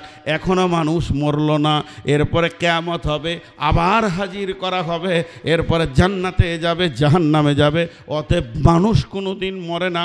আপনার আমার সামনে থেকে চলে যায়, ট্রান্সফার হয়ে যায়, কিন্তু আমার রবের সামনে সবাই হাজির আছে। অনেক বড় কথা। গতকালকে ধামরায়ে বক্তব্য ছিল শুধু মওতের ওপরে, শুধু মওতের ওপরে। মানুষ মরে কয়বার? কথা বলে না? কে বললে? 2 বার। কোরআন বলছে 2 বার তোদের মওত। আল্লাহ এমনি কি রব? অনস্তিত্ব থেকে যিনি অস্তিত্ব দেন তিনিই তোমাদের রব। যাক, আমি সেদিকে যাচ্ছি না। তো এখন এটা হলো দেহ জগৎ। তাহলে এখানে দুটো জিনিস আছে, একটা দেহ আর একটা আত্মা। জোরে বলেন, একটা দেহ আর একটা আত্মা। দেহের যেমন রোগ হয়, আত্মারও রোগ হয়। আপনারা খুব ভালো করে বুঝবেন। দেহে খেলে যেমন হৃষ্টপুষ্ট হয়, আত্মাও 2 বার খায়, একবার সকালে একবার সন্ধ্যায়, ফজরের পর আর আসরের পর 2 বার আত্মাকে খেতে দেওয়ার জন্য সুন্নতকে বাতিল করে দেওয়া হয়েছে যে তুমি নামাজের পর বসে বসে জিকির করো, আলা বিজিকিরিল্লাহি তাতমাইন্নুল কুলুব, তোমার আত্মার প্রশান্তি বাড়বে, আত্মাকে মজবুত করো। কিন্তু আত্মা আমাদের দুর্বল হয়ে গেছে না খেয়ে খেয়ে, আর দেহ খেয়ে খেয়ে খেয়ে খেয়ে। একজন আফসোস করে বলছে হিন্দিতে, ইস जमाना के लोग दिन में डाइनिंग टेबल पे सवार, रात पे बीबी पे सवार, और साहबी लोग थे दिन में घूरे पे सवार, रात पे मुसल्ले पे सवार। সাহাবা রাদিয়াল্লাহু মাজমাইন সারাদিন ঘোড়াতে চেপে থাকতেন, কোথা দিন পৌঁছাতে হবে, আর রাত হলে মুসল্লাই চেপে থাকতেন, আল্লাহ রব্বানা রব্বানা। আর আমাদের কাজ কি? সারা দিন ডাইনিং টেবিলে চেপে আছি, রাত হলে বিবির ওপরে চেপে পড়ছি। दिन में डाइनिंग टेबल पे सवार, रात में बीबी पे सवार। खाओ कामाओ और बच्चा पैदा करो। बच्चा तैरी करार मेशिन बंद नहीं, किन्तु आत्माके जे खावाते होबे ए ব্যাপারে কোনো কারো খেয়াল। আত্মা দুর্বল হয়েছে। এই জায়গায় আমি রোগটা খালি দেখাবো, আল্লাহর আয়াতটা এবার তুলে ধরি। বিসমিল্লাহির রহমানির রহিম। ইয়া আইয়ুহাল্লাযীনা আমানু মালাকুম, আরেকবার বলছি, ইয়া আইয়ুহাল্লাযীনা আমানু মালাকুম। গুরুত্বপূর্ণ বিষয় 3 বার বলছি বন্ধুরে। আল্লাহ বলছেন ইয়া আইয়ুহাল্লাযীনা আমানু মালাকুম, হে ইমানদারেরা। এখানে যৌনকে বলেনি, খ্রিস্টানকে বলেনি, ইহুদিকে বলেনি, নাসারাকে বলেনি, কাফেরকে বলেনি, মুশরিককে বলেনি, জালেমকে বলেনি, মুনাফিককে বলেনি, বরং আল্লাহ আপনার আমার মতো দাবিদার ইমানদারদেরকে বলছেন, হে ইমানদারেরা, মালাকুম কি হয়েছে তোমাদের, কোন রোগে তোমাদেরকে ধরেছে। ইদা কিলা লাকুম ফিরু ফি সাবিলিল্লাহ, যখন তোমাদেরকে আল্লাহর দ্বীনের কাজের জন্যে ডাকা হয়, যাতে যেদিকেই হোক না কেন, হিসাকালতুম ইলাল আরদি, তোমরা জমিনকে আঁকড়ে ধরে নিয়েছো, আর আজিতুম বিল হায়াতিদ দুনিয়া, তোমরা দুনিয়াটাকে নিয়ে আনন্দিত হয়ে গেছো। আল্লাহ নিজে বলছেন ফামা মাতাউল হায়াতিদ দুনিয়া ফিল আখিরাতি ইল্লা কালিল, দুনিয়ার কোনো সম্পদ আখিরাতের তুলনায় সামান্য কিঞ্চিৎ। জি, রোগ দুটো এবার দেখায়। আজকে আপনাদের প্রোগ্রাম চলছে, জি, একটা দেহের রোগ, দেহের রোগ, আত্মার রোগ, বুঝতে পারবেন এখনই। এই প্রোগ্রামে আপনাদের মাদ্রাসার হুজুর ভালো মানের চাউল কিনতে গিয়েছে আপনাদের এই মোড়ে, নামটা ভুলে গেছি, গুসাইগঞ্জ। তো 1 প্যাকেট চাউল কিনেছে 50 কেজির। তো উনি ছেলে মানুষ তো চুপ করে দাঁড়িয়ে আছে, ওনার ক্ষমতায় হবে না। তা ভাবছে কি করি, চাউলটা কিভাবে নিয়ে যায়। এমন সময় আপনার গ্রামে একটা জোয়ান তাগড়া ছেলে, হুজুর কি ব্যাপার, এই চাউলটা মাদ্রাসার প্রোগ্রামে তো, ও যান এটা আমি নিয়ে যাচ্ছি। এইভাবে ধরলো, মাথায় তুলে নিল, কাউকে ডাকেনি। আল্লাহ এত ক্ষমতা দিয়েছে, ওটা মাথায় আছে, আরামসে হাঁটছে, গল্প করছে, চলে আসলো। ঠিক মাদ্রাসায় যখন ঢুকেছে তখন তাকবীর পড়ছে মসজিদে, আল্লাহু আকবার আল্লাহু আকবার, কদ কামাতিস সালাহ কদ কামাতিস সালাহ, আল্লাহু আকবার আল্লাহু আকবার, লা ইলাহা ইল্লাল্লাহ। যিনি ইমাম ছিলেন আল্লাহু আকবার, নামাজ ধরে নিলেন, নামাজ চালু হয়ে গেল। ইনি দেখছেন চাউলটা নিয়ে এলাম, এখানে ফেলে দিলে তো হয় না, বস্তা কুকুরে টানাটানি করবে, কি হবে, নামাজটা হোক। হুজুরকে ডেকে চালটা বুঝিয়ে দিয়ে তাও বাড়ি যাব, চালে বসে আছে চুপ করে। সালাম ফেরা হলো, হুজুরকে ইশারা করে ডাকলেন, হুজুরকে দেখার পর বললেন চাউলটা নিলেন।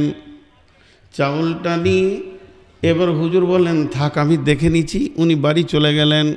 এতগুলি লোক আছেন, আমার একটা ছোট্ট প্রশ্ন, এই লোকটা রোগানা, লোকটা সুস্থ, 50 কেজি চাউলকে 4 কিলোমিটার মাথায় করে নিয়ে এসেছে, কাউকে ধরতে দেয়নি, নিজে তুলেছে, তাড়াহুড়ো করেনি, আরামসে হেঁটেছে, গল্প করতে করতে এসেছে, একবারও নামায়নি, এই পর্যন্ত নিয়ে এসেছে। এতগুলি লোক বলেন ওই লোকটা রোগানা, লোকটা সুস্থ, সুস্থ, তাই না?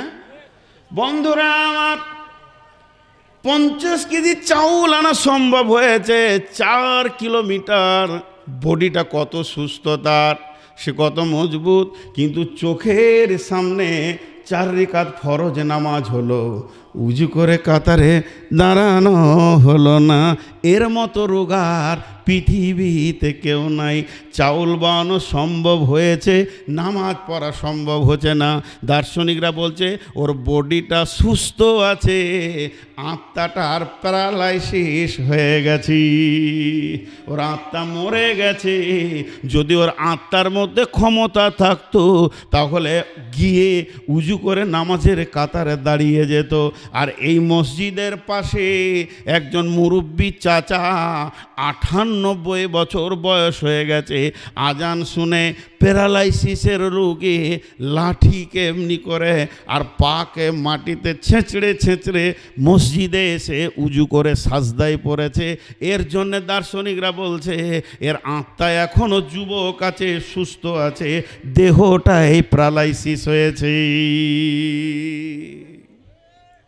আজকে মানুষ ইবাদত করে না কেন? এদের আত্মাগুলো রোগে রোগান্বিত হয়ে গেছে।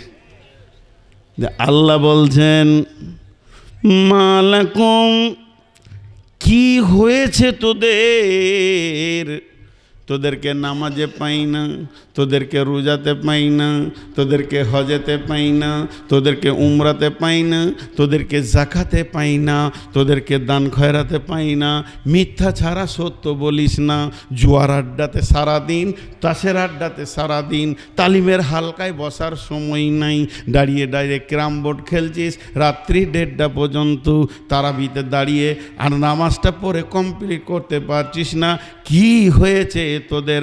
আল্লাহ বলছেন তোদেরকে এমন একটা সাপে ছোবল মেরেছে, এমন একটা সাপের বিষে বিষাকৃত হয়ে গেছে, তোর শরীরটা তোর মত পর্যন্ত ঘোর কাটবে না। জি ভাই, সাপে কাটলে শুনেছি মানুষকে নিম পাতা ভালো লাগে। জি, তেতো লাগে না, নিম পাতা ভালো লাগে, তেতো লাগে না, মিষ্টি লাগে। আর চিনি দিলে লবণাক্ত লাগে, ছুঁড়ে ফেলে দেয়। তা রোজা ঝাড়বে আর বলবে দে তো নিম পাতা, কচকচ করে চাবাচ্ছে, এখনও বিষ আছে, আবার দে নিম পাতা, এখনও বিষ আছে। যেদিন নিম পাতাটাকে থু থু করে ফেলবে, রোজা বলবে ভাই আর চিন্তা নাই, আপনার বিষ কেটে গেছে। তেমনি এই মানুষের জন্য আল্লাহ বলছে যতদিন তোরা পৃথিবীর প্রেমে পড়ে থাকবে ততদিন তোদের শরীরে দুনিয়া নামে বিষটা আছে। শয়তান এই মানুষকে সব গুনাহ করায় না, শয়তান পেছনে পেছনে থাকে না, শয়তান আপনাকে আমাকে সবসময় ডিউটি করে না। শয়তানের কাজ হচ্ছে একখানা বিষ খালি পুশ করে দিয়ে ছেড়ে চলে যাবে, এতেই বিষাকৃত হয়ে যাবে দেহটা, এ আর পৃথিবীতে দিনের দিকে ঘুরে আসতে পারবে না। তাই আমার আল্লাহ বলছেন আরাদিতুম বিল হায়াতিদ দুনিয়া। কি হলো?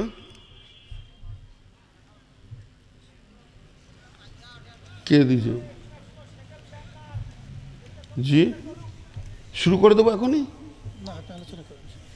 5 মিনিটে মজলিস ভেঙে যাবে।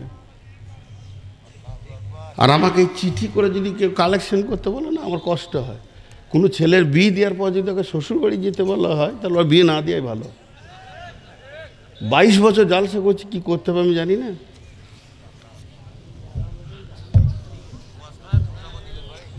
যদি কালেকশন করতে বলেন, আপনারা সবার মালিক, 5 মিনিট কালেকশন করলে একটা লোক আর থাকবে না, কারণ আমার পরে কোনো আর বক্তা নাই। যদি বলেন তো আমি শুরু করবো, কারণ আপনাদের কথার বাইরে আমি যাব না। জি, আপনারা উঠিয়েন না, এই তো 1 ঘন্টা হলো মাত্র। চুপ করে বসেন, আমি আপনাদের সামনে কথা বলছি। একজনও কালেকশন না দিয়ে যাব না ইনশাআল্লাহ। কোন জায়গায় ছিলাম হারিয়ে গেল। হ্যাঁ, শেখ সাদিক কি বলছেন? गम दुनिया माखोर के गम गमे आस्त हमा गम हाँ फरूतन अजियास्त गम दुनिया माखोर के बेहुदा आस्त हिचका से दर दुनिया नया सुदा आस्त या इलाही बदे तो तौफीकम रहबनुमा जुज़्वे जिया तहकीकम जहाँ आए बेरादर नुमानत बकर दिलंदार जहाँ फारी बंदोबस्त मकुंता के एबर उम्र के दुनिया पोस्ट के बेसियर का से चेतु परवरदा कोस्ट चुहंगे रफ्तान कुना जाने पाक चेबर तख्ते मुर्दाने चेबर रुए खाक আল্লাহ তাবারাক বা তাআলার এই কোরআনের আয়াতকে নিয়ে শেখ সাদি বলছে পৃথিবীতে যত চিন্তা আছে সব থেকে বাজে চিন্তা হলো দুনিয়ার চিন্তা। মা মরে গেছে 3 দিন পর ভুলে যাবে, বাপ মরে গেছে 1 মাস পর ভুলে যাবে, সন্তান মারা গেছে 20 দিন পর ভুলে যাবে, স্বামী স্ত্রীকেও মারা গেছে 2 বছর পর ভুলে যাবে। যত চিন্তা আছে একদিন চিন্তাটা মাথা থেকে চলে যাবে। কিন্তু কার ভিতরে যদি দুনিয়ার চিন্তা ঢুকে যায়, দুনিয়ার স্বাদ ঢুকে যায়, মত পর্যন্ত ওই চিন্তা আর যাবে না। এর জন্যে সারা পৃথিবীকে ডেকে শেখ সাদি বলছে যাহা আয়ে বেরাদার নোমানাত বাকার দিলান্দার যাহা ফারি বান্দোবাস। হে পৃথিবীর ভাইরা, আসমানের নিচেটা আর জমিনের উপরটা এটা হলো একটা বেশ্যা নারী। ই তোমার দাদাকে ভালোবেসেছে, তোমার বাপকে ভালোবেসেছে, তোমাকে ভালোবাসবে, তোমার পোতাকে ভালোবাসবে। এর কাজ হলো তুমি যখন কবরে যাবে তালাক দিয়ে চলে আসবে। এই মোর হাত তুমি ধরনীর বুকে যত আশা রচিন সম্পদ যত তোমারই মাটিতে মিশায়া যাবে। হায় আমার দেহের মতো কতজনে এসে স্নেহ মমতায় ডাকিবে নামটি ধরে, কত বন্ধুর স্মৃতির অশ্রু ঝরিবে তোমার পরে। সারা নাহি পেয়ে ফিরে যাবে তারা আমাকে পেছনে রেখে, তুমি হাসিবে সবার কাঁদায়া সবার অশ্রু মেখে। হে পৃথিবীর ভাইয়েরা, একে আপনি বিশ্বাস করিয়েন না, এ সবাইকে প্রেম দেয়, মহব্বতে তার গলাকে জড়িয়ে ধরে। পৃথিবীকে বুড়ি মেয়ে বলা হয়েছে, কুৎসিত মেয়ে বলা হয়েছে। ই সবারই সঙ্গে প্রেম করে আর কবরে দিয়ে ছেড়ে দিয়ে তার বেটাকে ধরে। এইভাবে পরম্পরায় চলবে। শুধু তাই নয়, একে যদি ধরতে দাও তোমার বিপদ হবে। তাই শেখ সাদি বলছেন চুহাঙ্গে রাফতান কোনা জানে পাক চেবার তাকতে মুরদানে চেবার রুয়ে খাক। তোমার দেহ থেকে খালি একবার আত্মাটা বেরিয়ে যাক। এই দেহটা যদি আতরের চেম্বারেও ডুবিয়ে দাও কিংবা সোনার তক্তাতে চাপিয়ে দাও, এর পাশে কেউ আর যাবে না। এরই নাম দুনিয়া। জি, এর পাশে আর কেউ যাবে না। এরই নাম হলো দুনিয়া। বিবি নাকে কাপড় দিয়ে বলবে লাশ তাড়াতাড়ি দাফন করো। জি, আর একটা যুক্তি আপনাদেরকে দিই। সুন্দরী একটা মেয়ে রাস্তায় যেছে, ওই রকম একটা মেয়ে আপনার দরকার, বিয়ে করবেন। খারাপ কথা বলছি না আমি, বিয়ে করবেন, পছন্দ হয়ে গেছে। লাফ মেরে যদি মেয়েটা কেউ ধরে লাই, ও বউ পাবে না জুতা পাবে? জুতা কে মারবে? ওর ভাইরা মারবে, বাপ মারবে।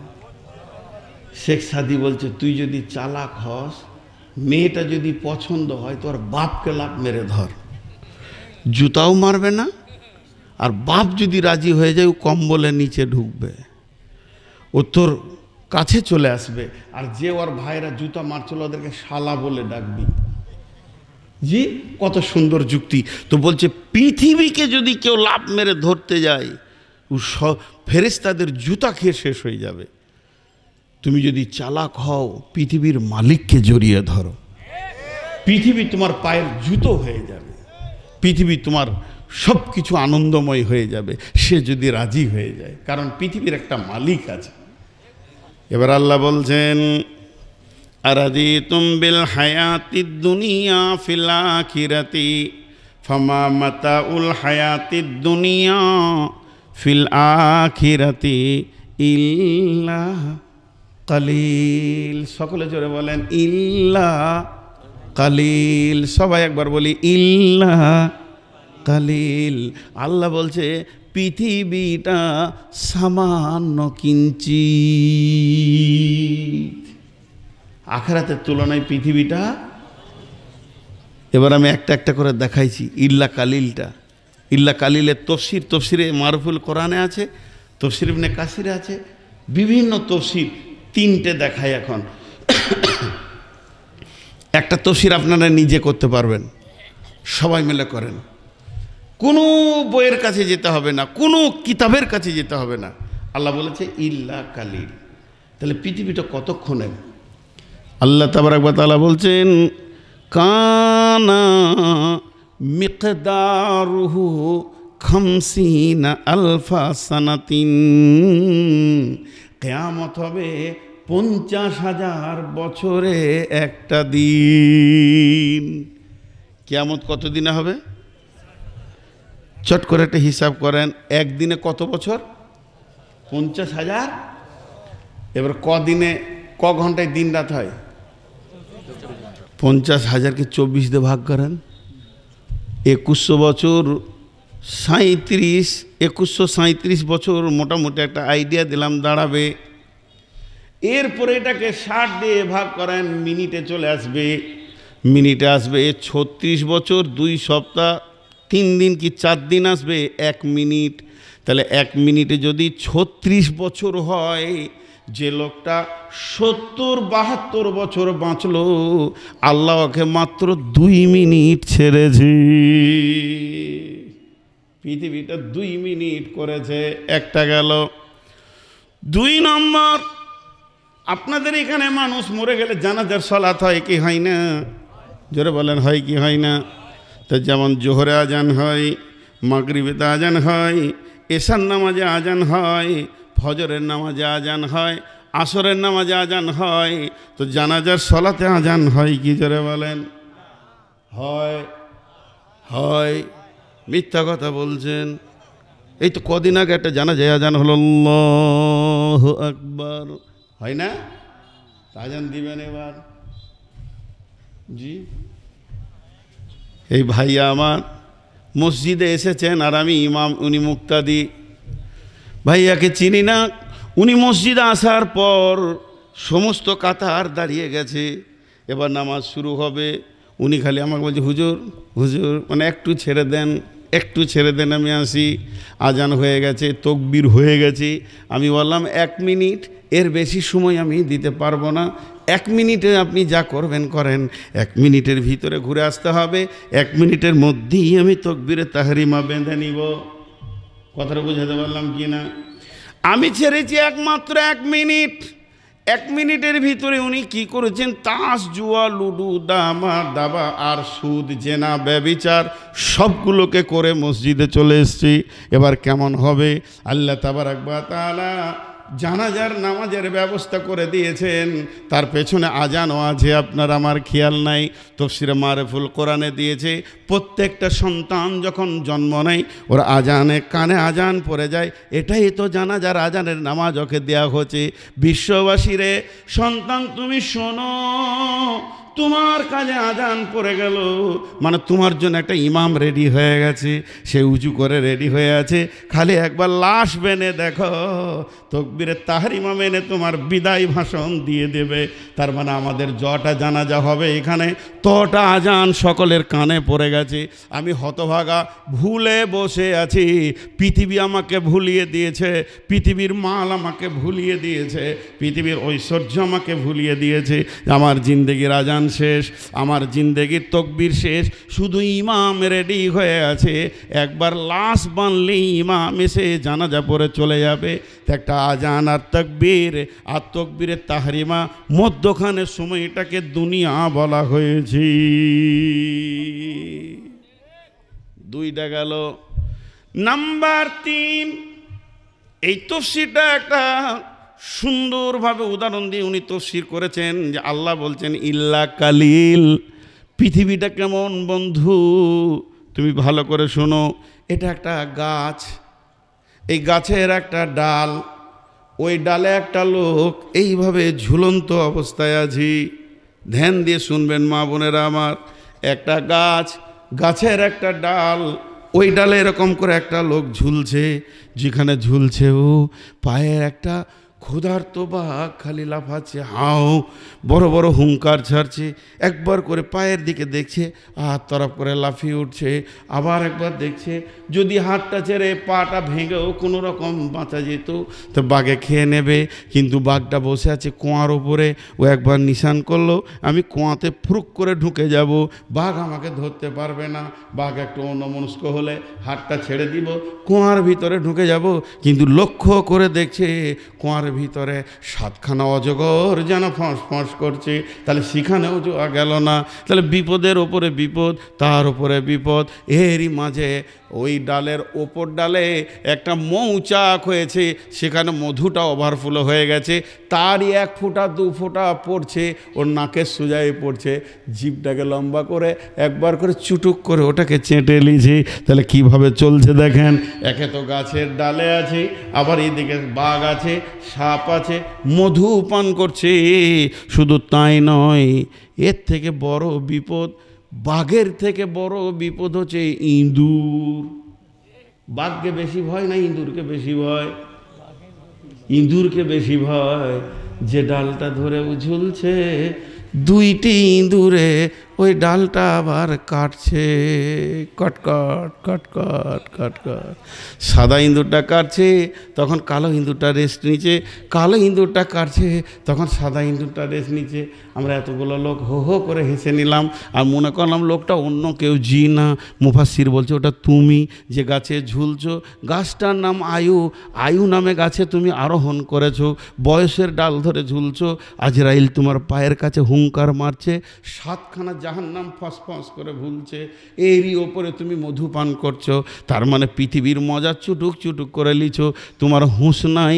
তোমার বয়সের ডালটা 2টা ইঁদুরে কাটছে, একটার নাম রাত আর একটার নাম দিন, পালাক্রমে তোমার বয়স কেটে দিছে, এখনো তুমি সাজদায় পড়ছো না। আল্লাহ বলছেন রাজি তুমবিল হায়াতের দুনিয়া, কবে তোর পাতা শেষ হয়ে যাবে আর ডাল মোটকে তুই নিচে পড়বি তুই জানিস না। এখনো দুনিয়ার মজাতে তুমি ডুবে আছো।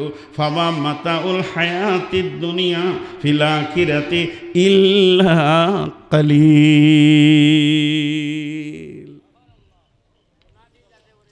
জি ভাই,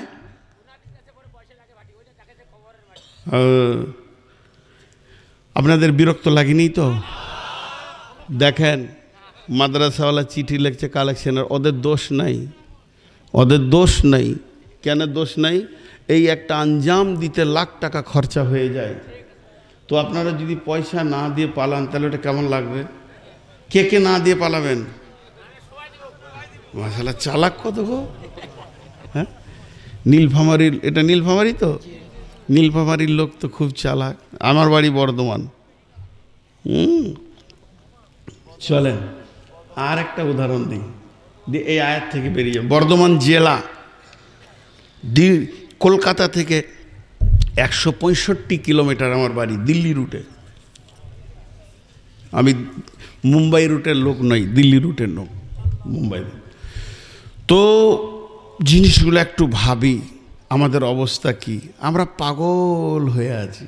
জি, সাপে আর ব্যাঙে বন্ধুত্ব হয়েছে। আচ্ছা, জীবনে হবে, কথা বলে না, কিন্তু হয়েছে, একটু শুনে মজা লাগবে। তো সাপে আর ব্যাঙে বন্ধুত্ব হয়েছে। তো ব্যাঙকে সাপ বলছে, বন্ধু তোর সঙ্গে দোস্তি করে আমার একটা লস। বলে কেন? জয়বার লাফাস খালি মুতিস, মান সম্মান সমাজে আমার থাকে না। তখন সাপকে ব্যাঙ বলছে, তুই জীবনে সোজা হেঁটেছিস? তোর চলনই তো বেকা, তোর চলন, তুই জীবনে সোজা হেঁটেছিস, আমাকে জ্ঞান দিচ্ছিস। এই যে দুজনের মধ্যে ক্যাচের ম্যাচের চলছে একটা ঝোপের ভিতরে, রাখাল ছেলে গরু চড়াচ্ছিল, বলছে এখানে কি ব্যাপার, চেঁচামেচি চলছে এখানে। আর এরম করে লাঠিটা যে ওখানে মেরেছে, ব্যাঙটা ত্রুক করে যে পানিতে টুক করে ডুবে গেল। সাপটা কিন্তু এরম যাচ্ছে, মার শুরু হলো, দুপ ধূপ তাপ, আর ও পানির ভিতরে খালি এমনি করছে সুবহানাল্লাহ, বন্ধুর ওপরে ভালোই চলছে। ওকে মেরে লাশ বানিয়ে ওর নেঁজে একটা দড়ি বেঁধে গাছে টেঙে দিয়ে রাখাল ছেলে বাড়ি চলে গেছে। সন্ধ্যার পর ব্যাঙ উঁকি মেরে দেখছে আদালতে কেউ নাই, তো খবর তো বন্ধুর নিতে হবে, কি গেল হলো। গিয়ে দেখছে বন্ধু সোজা হয়ে আছে। ব্যাঙ বলছে, বন্ধু সোজা হলি মরি হলি, জীবনে হলি না, সোজা হলি তো মরি হলি। তা আমাদের অবস্থা তাই আর কি, সারা জীবনে সোজা করা যাবে না। আর একটা উদাহরণ আপনাদের সামনে দিব। আপনাদের দেশে জাতীয় কবি, আমাদের দেশে বিদ্রোহী কবি, আমরা বলি বিপ্লবী কবি, কবি নজরুল ইসলাম। আমরা একই জেলার মানুষ, আমার আউসগ্রাম থানা, ওনার আসানসোল থানা। তো কবি নজরুল ইসলাম একটা কবিতা বলেছে, তার আগে একটা ছোট্ট ভূমিকা দিই। আপনাদের এই গ্রামে, এই সাবদিগঞ্জের কোনো একটা ছেলে কুয়েতে থাকে, 25 বছর পর এসেছে, ও অনেক টাকার মালিক, ফ্যামিলি নিয়ে থাকতো।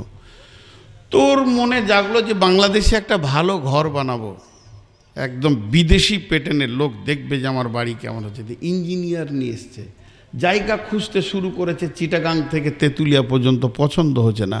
আপনাদের এখানে তোস্তা নদী আছে না, তিস্তা আছে, আমাদের দেশ থেকেই ঢুকছে জি। তো এই তিস্তা নদী বৈশাখ মাসে শুকিয়ে গেছে, মধ্যখানে চরটা খুব ভালো লাগছে, ওইখানেও ঘর করবে। ওর মনে মনে হচ্ছে যে আল্লাহর কোরআনে আছে জান্নাতে নহর প্রবাহিত হয়, তো আমার ঘরটা থাকলে দুদিকে পানি বইবে তো ভালো লাগবে। এখন ইঞ্জিনিয়ারকে বলছে এখানটা মাপেন, একটা ভালো ঘর বানান। ইঞ্জিনিয়ার বলছে, হে ভাইয়া জায়গাটা কেমন কেমন লাগছে যে? বলছে তোর বাপের টাকা, কি বলবে আর, টাকা বেশি হলে যা হয় হুঁশও থাকে না। এই যে ওকে বুদ্ধি দিতে যাই তাকেই ওই একটা উত্তর দেয়। কবি নজরুল বলছে, বেশি জ্ঞান দিতে যেও না, জ্ঞান দিতে গেলে জ্ঞান নেবে না। তুমি একটা কবিতা শুনিয়ে দাও, যদি ওর জ্ঞান থাকে তো বুঝে নিবে। নদীর একুল ভাঙে অকুল গড়ে, নদীর একুল ভাঙে অকুল গড়ে, এই তো নদীর খেলা রে ভাই, এই তো বিধির খেলা। সকালবেলায় আমি রে ভাই ফকির, সন্ধ্যাবেলা নদীর একুল ভাঙে অকুল গড়ে, এই তো নদীর খেলা রে ভাই, এই তো বিধির খেলা। সকালবেলায় আমি রে ভাই ফকির, সন্ধ্যাবেলা। মনরে সেই নদীর মাঝে কোনো ভরসাই, সেই নদীর মাঝে, সেই নদীর মাঝে কোনো ভরসাই, বাঁধলি বাসা সুখের আশায়। যখন ধরলো ভাঙন পেলি না তুই পারে যাবার ভেলা, এই তো নদীর খেলা রে ভাই, এই তো বিধির খেলা। দেহ ভেঙে হয় যে মাটি, দেহ ভেঙে, দেহ ভেঙে হয় যে মাটি, মাটিতে হয় দেহ। যে কুমার গড়ল দেহ তারে খোঁজ লিলি না কেহ। রাতে রাজা সাজে নাট মহলে, দিনে ভিক্ষা মেঘে পথে চলে, শেষে গোরস্থানে গিয়া দেখি সবই মাটির ঢেলা। এই তো নদীর খেলা রে ভাই, এই তো বিধির খেলা। কখন তুমি হও উদাসী,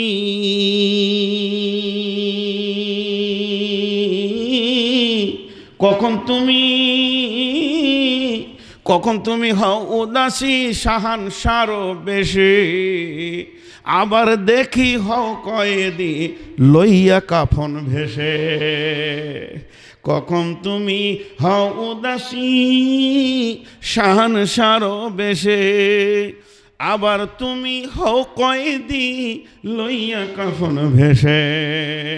ভাঙা গড়ার পৃথিবীতে আসা যাওয়ার খেলা রে ভাই, জুয়ার ভাটার খেলা, এই তো নদীর খেলা রে ভাই, এই তো বিধির খেলা। নদীর কুল ভাঙে ও কুল গড়ে, এই তো নদীর খেলা রে ভাই, এই তো বিধির খেলা। সকালবেলায় আমি রে ভাই ফকির সন্ধ্যাবেলা। কত লোক আছে ধনী হয়ে সারা জীবন কাটাবে, কবরে যেদিন যাবে 1 টাকাও পুঁজি থাকবে না। শাহ সেকেন্দার বাদশা মরিবার কালে এই ওসিয়ত করেন ওয়ারিস সকলে, মরিলে আমার তরে শুনো বারে বার, কাফনের সাথে হাত বেঁধো না আমার, সকলিতে মিলে ঝুলে খাটিলিতে করে, 2 হাত ঝুলাইয়া লইয়া যাইয়া মরে। এই হাল দেখে মোর যত মখলুকাত, আফসোস করিবে আর কহিবে এ বাত। 7 মুলুকের শাহ সেকেন্দারও ছিল, সকলে থাকিল আজ খালি হাতে গেল। কেউ নিয়ে যেতে পারেনি আর কেউ নিয়ে যেতে পারবে না। জি, এই গতকালকের বায়ানের 1 মিনিটের একটা অংশ তুলে ধরছি, এখন আমি দোয়া করব। ধরেন জি, হে আল্লাহ, যতগুলো মহফিলে নারী পুরুষ শিশু বৃদ্ধ এসেছে সকলকে এখনই তুমি মেরে দাও, সব যেন মরে যায়, লাশ হয়ে যায়, একজনও বাড়ি যেন না ফিরতে পারে। কে কে রাজি আছেন? হাত উঠছে না। বিরাট বিপদ বন্ধুরা আমার, মত কেউ চাই না যে এক্ষুনি আমার মত হয়ে যায়। আল্লাহ তাবারাক ওয়া তাআলা বলছেন, ফাতামান্নাউল মাউতা ইন কুনতুম সাদিকিন, সত্যবাদী হলে মত চাও, আর তুমি জালেম হলে মত চাইতে পারবে না। ফাতামাউল মাউতা ইন কুনতুম সাদিকিন ওয়ালা ইয়াতামান্নাউনাহু আবাদাম বিমা কাদ্দামাত আইদিহিম ওয়াল্লাহু আলিমুম বিজ্জালিমিন। এখনই আমি দোয়া করব, লম্বা করে মত দাও। তো ভিতরে 25-30 জন বলবে, আল্লাহ এই মাত্র তো সুদের টাকাটা গুনে এলাম, এখন মূল্য হবে। আহা, পরশুদিন বিয়ের দিন হয়েছে গো, কেন সবার শুনতে এলাম, মরে যাবো আজকে। মরতে কেউ চাইবে না। আল্লাহ বলছে, তুই যে কেন মরতে চাইছিস না এ খবরটা আমার কাছে আছে, কারণ তুই কিছু পাঠিয়ে রাখিসনি। তোকে তো মরতে মন চাইবে না, কারণ পৃথিবীটাকে তুই তিলে তিলে ভোগ করেছিস, তোর তো আখেরাতের কোনো পুঁজি নাই, এই জন্য তো মত চাইবে না। পৃথিবীর শ্রেষ্ঠ খাবারের নাম বলেন, যার যেটা মন যাবে, মাছ মাংস দুম্বা খাসি বলেন, সব থেকে দামি খাবার কি? কথা বলে না? আরে 2-4 জন তো মুখ খুললেন রে ভাই, সব থেকে দামি খাবার কি? কে বলছে? আলু। কোলেস্টোর নাকি রে বাবা? হ্যাঁ, আলু বলছে মানে কোলেস্টোর আছে। জি, সব থেকে দামি খাবার গোশ না? বন্ধুরা আমার, এক কথায় শুনেলেন, পৃথিবীর সমস্ত খাবারের রিজাল্ট হলো পায়খানা। বন্ধুরা আমার, আল্লাহর নবী বলছেন, খাসলাতু মিন উম্মতি মালি মালি, এরা পৃথিবীতে মালের পেছনে ধরে। বিশ্বনবী বলছেন, মিম্মালি মালিকা সালাসাতুন, তোমার মাল হচ্ছে 3টে, বাকি হচ্ছে পরের মাল। ধন ধন করিও না ধন উপার্জন, আজকে মরিলে ধন কাল হইবে বন্টন। যেগুলো তুমি আঁকড়ে রেখেছো এগুলো ওয়ারিসের মাল, তোমার নিজের মাল হচ্ছে 3টে। যেটা তুমি খেছো এটা মাল, যেটা তুমি পড়ছো এটা মাল, যেটা তুমি আল্লাহর রাস্তায় দান করছো এটা মাল। এই 3টে বাদ দিয়ে সমস্ত হলো দুনিয়ার লোকের মাল, এগুলো তুমি আঁকড়ে রাখছো। তাহলে যেটা আমি খেয়েছি, বিশ্বনবী বলছেন এর রেজাল্ট হলো পায়খানা। ওর পাশে কেউ যাবে না, ওকে কেউ দেখতে চাইবে না, নাকে কাপড় দেবে। তার মানে পৃথিবীর সমস্ত খাবার পায়খানা হয়, আর মত নামে খাবারটা যদি কেউ খায়, এটার রেজাল্ট হচ্ছে আল্লাহর সঙ্গে মোলাকাত। পৃথিবীর দামি খাবার হলো মদ। যেদিন আমি মদ খাবো সেদিন আমার রবের সঙ্গে আমার মোলাকাত হবে। তাহলে এর থেকে দামি খাবার আর হতে পারে না। কিন্তু আল্লাহ রসুল বলছেন আমার উম্মত অহান রোগে ভুগবে। সাহাবীরা বললেন মা অহান ইয়া রাসূলুল্লাহ, আপনি অহান কাকে বলছেন? আল্লাহ রসুল বললেন হুব্বুদ দুনিয়া কারাহিয়াতিল মদ, আমার উম্মত দুনিয়াকে নিয়ে পাগল হয়ে যাবে আর মদকে ঘৃণা করবে, অত চোখে মরতেই হবে। আর সাহাবা রাদিয়াল্লাহু আজমাইনদের ছিল হুব্বুল মদ কারাহিয়াতিদ দুনিয়া, তারা মদকে আপন করত রবের কাছে যাওয়ার জন্যে। রসুলকে বলতেন ইয়া রাসূলুল্লাহ দোয়া করে দেন যেন আমি শহীদের দরজা পেয়ে যাই, ইয়া রাসূলুল্লাহ আমাকে যেন আল্লাহ শহীদ করে নেন। তারা ওই দিকটা দেখতেন, রবের মুলাকাতটা যেন তাড়াতাড়ি পেয়ে যায়। আর দুনিয়াকে তারা ঘৃণা করতেন, আর আমরা দুনিয়াকে আঁকড়ে ধরেছি। এর জন্য আমার আল্লাহ বলছেন আরাদিতুম বিল হায়াতিদ দুনিয়া মিনাল আখিরা ফামা মাতাউল হায়াতিদ দুনিয়া ফিল আখিরাতি ইল্লা কালিল। বিরক্ত লাগছে নাকি? আপনারা ধৈর্য সহকারে শোনেন, আর কিছুক্ষণ আপনাদেরকে রাখবো। দুটো আয়াতের তর্জমা একটা করতে এতক্ষণ লেগেছে, ওই দুটো কিন্তু এত ব্যাখ্যা নাই, আমি যে গোপন করব তা নয়। এবার 2 নম্বর আয়াতে যাচ্ছি। ইল্লা তানফিরু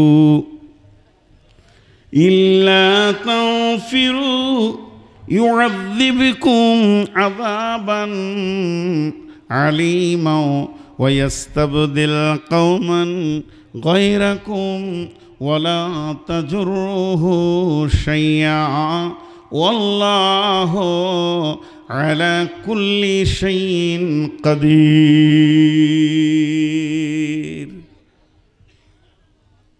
আপনারা যদি উঠেন আমি কালেকশন করতে বাধ্য, কারণ আমি মাদ্রাসাকে মারতে পারবো না।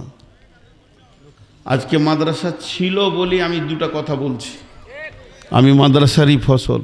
নূর মোহাম্মদ যদি মারা যায় এটা বড় বিপদ লয়, মাদ্রাসা মরে যাওয়াটা বড় বিপদ। আমার মতো 50টা নূর মোহাম্মদ মাদ্রাসা জন্ম দিতে পারবে। দুটি আয়াতের তর্জমা, বেশি টাইম নিব না, আল্লাহর ওয়াস্তা দিয়ে বলছি বসেন। আর মাদ্রাসা পুরাটা ঘেরা আছে না, পাঁচি দিয়ে ঘেরা আছে তো?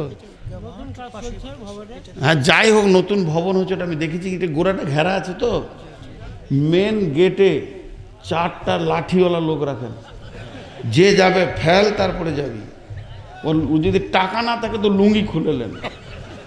আমি বলছি যান না, মেন গেটে কটা ছেলেকে চাদর দিয়ে দাঁড় করিয়ে দেন, বিবেকহীন লোক পালাবে। হাজি ভাই এত সুন্দর তথ্যবহুল কথা, তারপরও লোক পালিয়ে গেছে, বিরক্ত লাগছে তাই। এবার একটা উদাহরণ দিব, একটা উদাহরণে গোটা একটা আয়াতকে ঢুকিয়ে দিব, ধৈর্য ধরে শুনবেন। একটা উদাহরণটা মন দিয়ে শোনেন। আপনার গ্রামের এক হাজি সাহেব ইন্ডিয়া থেকে 2টো বড় গরু নিয়ে এসছে, চাষ করবে। তো বাংলাদেশের টাকায় 9 লাখ টাকা দাম নিয়েছে, কি 12 লাখ টাকা। তা এলাকার লোক আর কেউ থাকবে, সব গরু দেখতে এসছে হাজি সাহেবের। আর উনি গরুটাকে সামনে খুব পাঞ্চা বাইছে, আর লোককে বলছে দেখলে হবে, খরচা আছে, 12 লাখ পড়েছে। এখন হাজি সাহেবের শালা এসে বলছে দোলা ভাই গরু কোথায় পেলে? বলে ইন্ডিয়া থেকে এনেছি, আমার গরু তোর থেকে দাম বেশি। শালা তো একটু আর কি করছে আর কি, তোর থেকে দাম বেশি। তখন ওর শালা বলছে তো একবার নাঙ্গলে লাগাও, আর না হয় গাড়ির জোয়ালটা ঘাড়ে দাও। গাড়ির জোয়াল যেই ঘাড়ে দিয়েছে, গরু দুটো শুয়ে পড়েছে লম্বা হয়ে। গরু শুয়ে পড়েছে, গরু বলছে আমাকে দেখো, এতে ডিস্টার্ব নাই, কিন্তু কাজ আমি প্রতিজ্ঞাবদ্ধ। হাজি সাহেব পান চাবানো বাদে ঘর ঢুকে গেছে। ওর শালা ডাকছে দোলা ভাই বাইরে আসেন, আরও লোক এসছে। বলছে চুপ কর, খুব টেনশন। রাতে ছেলেদেরকে নিয়ে বসেছে, বাবা আমি তো ঠকে গেলাম। তা আমি কাউকে ঠকাবো না, আমি হাজি সাহেব মানুষ, আল্লাহর ঘর থেকে এসেছি। ছেলেরা বলছে কি দেখছেন? কালকে তো পুরা এলাকায় তফসিরের লোক আসবে, জবাই করে দেন, মাল বিক্রি হয়ে যাবে, টাকা চলে আসবে। বুঝতে পেরেছেন? 2টা গরুকে ফজরের পরেই বিসমিল্লাহ বলে চালিয়ে দিলেন। টুকরো টুকরো গোস্তের রাস বিক্রি করতে করতে শেষ, টাকা চলে আসলো। এখন আপনাদের কাছে আমার প্রশ্ন যে হাজি সাহেব ওই সোগে তেনার 150 বিঘে জমি চাষ বন্ধ থাকবে না অন্য কোনো ব্যবস্থা নিয়ে চাষ করবে? আল্লাহ তাবারক ওয়া তাআলা বলছেন এটা আমার ফসল, এটা আমার চাষের জন্য তোদেরকে আমি বানালাম, তোদেরকে বললাম পৃথিবীর মহব্বতটা ছেড়ে দে, আমার ফসলটাকে পৃথিবীতে বপন কর। ইল্লা তানফিরু ইউআযযিবকুম আযাবান আলীমা, যখন তোদেরকে দিনের দায়িত্ব ঘাড়ে দেওয়া হয় তখন তোরা লম্বা হয়ে শুয়ে পড়ছিস আর দুনিয়াটাকে আঁকড়ে ধরে নিছিস। তা আমার আল্লাহ বলছেন শুনেলে আগে তোদেরকে জবাই করব, ইউআযযিবকুম আযাবান আলীমা, আমার আযাব তোদের উপরে আসবে, তোদেরকে মারবে, পিটবে, কাটবে, মায়ানমারের মতো টুকরো টুকরো করবে, কিছুই করে নিতে পারবি না, কারণ আমি রব দর্শকের ভূমিকা পালন করব। যে কাজে পাঠিয়েছিলাম সে কাজ তোদের দ্বারা পাওয়া যায়নি, এখন তোরা তো মার খাবি, এখানে আমার আবার ব্যথা কি আছে? ইউআযযিবকুম আযাবান আলীমা ওয়া ইয়াস্তাবদিল কওমান গায়রাকুম ওয়া লা তাজুরুহু শাইআ ওয়া ইয়াস্তাবদিল কওমান গায়রাকুম ওয়া লা তাজুরুহু শাইআ ওয়াল্লাহু আলা কুল্লি শাইইন কাদির। আমি অন্য জাতিকে দিয়ে দিনের কাজ নিয়ে নিব, এটা কোনো আমার কাছে ব্যাপারই নয়, আমি হলাম সমস্ত জিনিসের ওপরে ক্ষমতাবান। আল্লাহ দিনের কাজ নিতে পারেন কি পারেন না? আমার ওখানে একটা মসজিদ আছে, ফজরের আজান দেয়, আসসালাতু খায়রুম মিনান নাওম।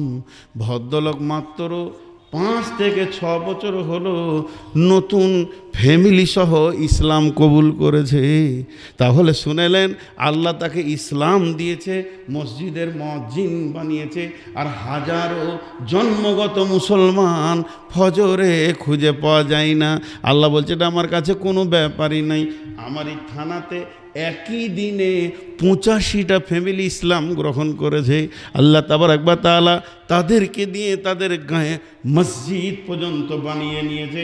আল্লাহ বলছেন ওয়ালা তাজুরুহু শাইআ, বিশ্ববাসী রে আমি কাকে দিয়ে দিনের কাজ করে নিব এটা আমার ব্যক্তিগত ব্যাপার। তোদেরকে সম্মান দিয়েছিলাম, আমার দিনের কাজ দিয়েছিলাম, তোরা শুয়ে গেলি, দুনিয়াকে নিয়ে আঁকড়ে ধরে থেকে গেলি, বিবির পেছনে মেহনত করলি, মা বাপের পেছনে মেহনত করলি, আমি আল্লাহকে, দিনকে এবং আমার নবীকে লিস্টের বাইরে রেখে দিলি। তবে শুনেলে আগে তোদের ওপরে আযাবের রুলাত চালাবো, তারপরে অন্য কমকে দিয়ে আমি দিনের কাজ করে নিব। জি, আমাদের পশ্চিমবঙ্গ সরকার কোন ঘরের মেয়ে? জি, বন্দ্যোপাধ্যায় ঘরের মেয়ে, ব্যানার্জি ঘরের মেয়ে। 37,000 মসজিদে ভাতা দিচ্ছে ইমাম মসজিদ, চলছে, আজও চলছে। কেন? আল্লাহ কাকে দিয়ে কাজ নেবে? এই তো 2000 ছিল, 2500 ছিল, 3000 করলো, 3500 করলো, বাড়তি আছে। আল্লাহ তাবারক ওয়া তাআলা বলছেন শোন, দিনের মদত করার জন্য তোর আমার দরকার নাই, দিয়েছিলাম তোদেরকে, অলসতায় পড়ে গেলি। এরপর আল্লাহ বলছেন ইল্লা তানসুরুহু ফাকাদ নাসারাহুল্লাহু ইয আখরাজাহুল্লাযীনা কাফারু সানিয়া ইসনাইনি ইয হুমা ফিল গার ইয ইয়াকুলু লিসাহিবিহি লা তাহজান ইন্নাল্লাহা মা'ানা ফাআনজালাল্লাহু সাকিনাতাহু আলাইহি ওয়া আইয়াদাহু বিজুনুদিন লাম তারাওহা ওয়া জা'আলা কালিমাতাল্লাযীনা কাফারু সুফলা ওয়া কালিমাতুল্লাহি হিয়াল উলিয়া ওয়াল্লাহু আজিজুন হাকীম। এখানে একটা ঘটনা আছে, যারা পাগলা তারা এই ঘটনা না শুনে বাড়ি যাবে। ছোট্ট, বেশি টাইম নয়। আমার আল্লাহ বলছেন যখন দিন ছোট ছিল আমার নবী আর আবু বকর, তখন সারা পৃথিবী তাদের বিরুদ্ধে গিয়েও কিছু করতে পারেনি। তারা গারের শহরে গিয়ে লুকালো, সেখানে আমি তাদের হিফাজত করলাম এবং বেঈমানদের কালেমাকে নিচে করলাম, ইমানদারের কালেমাকে ওপরে করে দিলাম। বিশ্ব নবী যখন আবু বকরকে নিয়ে 3 রাত 3 দিন থাকেন, তখন ওখানে খাবার পৌঁছিয়েছে কে? 3 দিনের খাবার দিয়েছিলেন কে? 3 দিনের পানি দিয়েছিলেন কে? একজন বেঈমানকে দিয়ে আল্লাহ কাজ নিয়েছিলেন, সেটা আবু বকরের বেটা আব্দুর রহমান। তখনও পর্যন্ত ঈমান আনেনি। প্রতিদিন রাতে কাবাতে এসে বেঈমানদের সঙ্গে মিটিং করত। মোহাম্মদকে কোথা পাওয়া যাবে, আবু বকরকে কোথা পাওয়া যাবে, টুকরো করে কেটে দাও। ও জানতো, তারপরে বলতো না। সকালবেলায় খাবারগুলোকে নিয়ে উট চড়ানো, ছাগল চড়ানোর নামে গারের শহরে গিয়ে আব্বাকে রসুলকে খাবার দিতেন। আল্লাহ বিধর্মীকে দিয়েও কাজ নিতে পারেন। যেদিন বদরের পর আবু বকরের বেটা আব্দুর রহমান ঈমান আনলো, যখন ঈমানদার হয়ে গেল, তখন বাপকে একদিন বলছে, আব্বা বদরের যুদ্ধে আপনি আমার সামনে কয়েকবার এসেছিলেন। আব্বা বলে, কাটতে পারিনি, আর আমি আবু জাহেলের তরফ থেকে গেছিলাম। হযরত আবু বকর বলে, বেটা তুই বেঈমান, তাই আমাকে কাটতে পারিসনি। যদি আমার সামনে তুই একবার আসতিস, তোকে আমি জাহান্নাম পাঠিয়ে দিতাম। অতএব বন্ধুরে, সে বেঈমান ছিল। শুধু তাই নয়, গার শহর থেকে বিশ্ব নবী এবং আবু বকর যখন বের হলেন, মদিনা কোন দিকে যাবে, জেদ্দা উপকূল হয়ে তিনি সফর করেছিলেন। রাস্তাটা দেখাবে কে? রাহাবার ছিল কে? ওই রাস্তাটা বলে দেবে কে? কোন দিকে গেলে নিরাপদে পৌঁছাবে বলবে কে? একটা ইহুদি রসুলের রাহাবার ছিলেন। তাহলে একটা ইহুদিকে দিয়ে আল্লাহ কাজ নিয়েছেন। এর জন্য আল্লাহ বলছেন, ওয়ালা তাজুররুহু শাইয়া, আমার কাছে এটা বড় ব্যাপার নয়। আমি কাকে দিয়ে আমার দিনকে এলান করব, এটা আমার ব্যক্তিগত ব্যাপার। তোদেরকে সম্মান দিলাম, তোদেরকে ইজ্জত দিলাম, কোরআনওয়ালা বানালাম, নামাজওয়ালা বানালাম, শেষ নবীর উম্মত বানালাম তোদেরকে আখিরি উম্মত, তোদেরকে কোরআন দিলাম, সার্বিকভাবে তোদেরকে সার্বাঙ্গীন সুন্দর করলাম, তোদেরকে দায়িত্ব দিলাম কোরআনের। তোরাই শুয়ে গেলি, এখন শুনেলে আমি অন্য জাতিকে দিয়ে কাজ লিব। তবে যদি তোরা আমার দিনের জন্য আগে আসিস, আমি রবের সাহায্যের হাত তোর মাথায় থাকবি। ছোট্ট একটা উদাহরণ দিব, উদাহরণটা মন দিয়ে শোনেন। জি ভাই, আপনাদের বিরক্ত লাগেনি তো?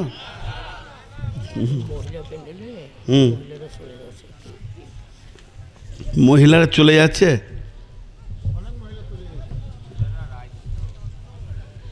আচ্ছা, জায়গায় প্রোগ্রাম করতে এসেছি, মহিলারা চলে যাচ্ছে, কি বলবো বলেন আপনি? ওদেরকে কালেকশন, ওখানে কেউ আছে? আপনাদের লোক ওখানে আছে? আরে কথা বলে না, কথা বলে চলে গেল। আরে কথাটা আমার সঙ্গে ক্লিয়ারই হলো না। হ্যাঁ, তো মা বোনেরা, আপনাদের যদি যেতে ইচ্ছা হয় যান, তো ওখানে যেভাবে কালেকশনগুলো হচ্ছে আপনারা আপনাদের টাকাটা দিয়ে তারপরে যাবেন আল্লাহর হস্তে, কোরআনের খিদমতে। এখন আমি আপনাদের সামনে একটা উদাহরণ দিব। উদাহরণ হচ্ছে 70-72 বছরের বুড়া আর 4 বছরের শিশু, দুইজন খুব বন্ধুত্ব হয়। মানে নাতির সঙ্গে দাদুর একটা আলাদা সম্পর্ক হয় কি হয় না? খুব মহব্বত। তো বৌমা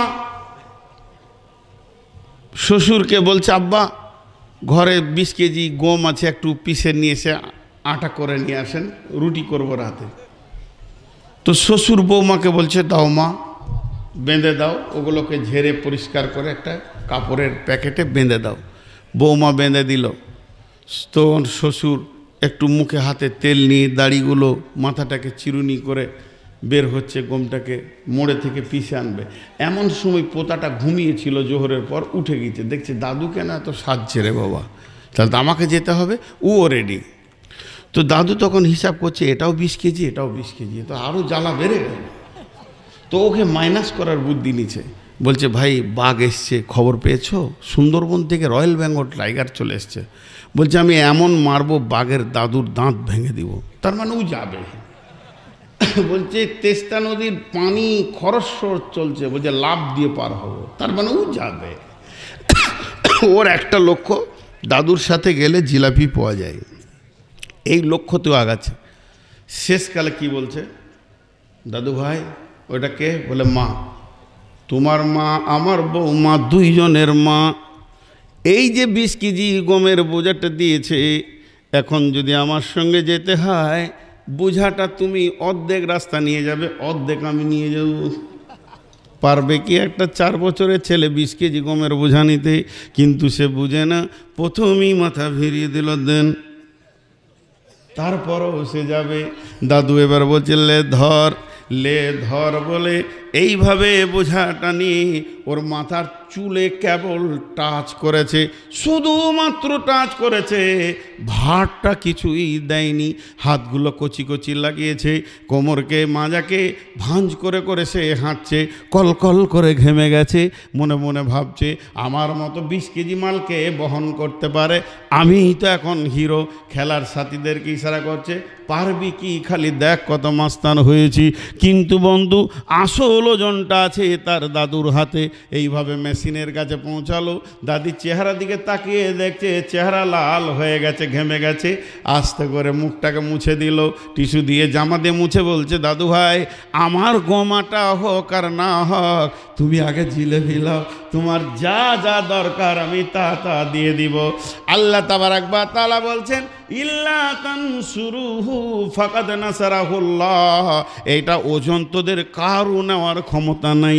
এটা কত ওজন তুই তো দূরের কথা, তোর গোষ্ঠী যদি চলে আসে, সারা পৃথিবী এসে যদি বলে এই ওজনটা আমি মাথায় করে তুলব, পৃথিবীর কেউ পারবে না। এমনকি পাহাড় পর্যন্ত কেঁপেছে, ভয় খেয়েছে। তাহলে একটা কাজ কর, তুই মাথাটা ভিড়া, ফাকাদ নাসারাহুল্লাহ। তুই যখন মাথা ভিড়াবি, আমি আল্লাহর সাহায্যের হাতটা তোর মাথার ওপরে চলে আসবে। শুধু তুই ঘেমে যাবে, তুই ঘেমে গিয়ে বিশ্বের দলে ঘরে ঘরে দরজায় দরজায় ঘুরে মাদ্রাসাকে প্রতিষ্ঠিত করবি। আর আমি রব, কে হাফেজ হলো আর কে না হলো এটা আমি দেখব না। তোর ঘামের বিনিময় কিয়ামতের মাঠে আমি বলবো, গোলাম তুমি যে জান্নাতের লোভে লোকের দরজায় দরজায় ঘুরেছো, আগে তুমি জান্নাতে যাও, পরে ফায়সালা অন্য কিছু হবে। এর জন্য আমার আল্লাহ বলছেন, ইল্লা তানসুরুহু ফাকাদ নাসারাহুল্লাহ। কারণ আবু বকর বেরিয়েছিল দ্বীনকে প্রতিষ্ঠিত করার জন্য, রসুলের হিফাজতের জন্যে। আবু বকরের তো ক্ষমতা নাই রসুলকে পরিপূর্ণ হিফাজত করে, আল্লাহর মদত যদি না থাকতো তো পারতো না। এর জন্য লম্বা ঘটনাটা আল্লাহ এই সূরা তওবার মধ্যে দিয়ে বলছে, তোরা একবার খালি মাথাটা ভিড়া।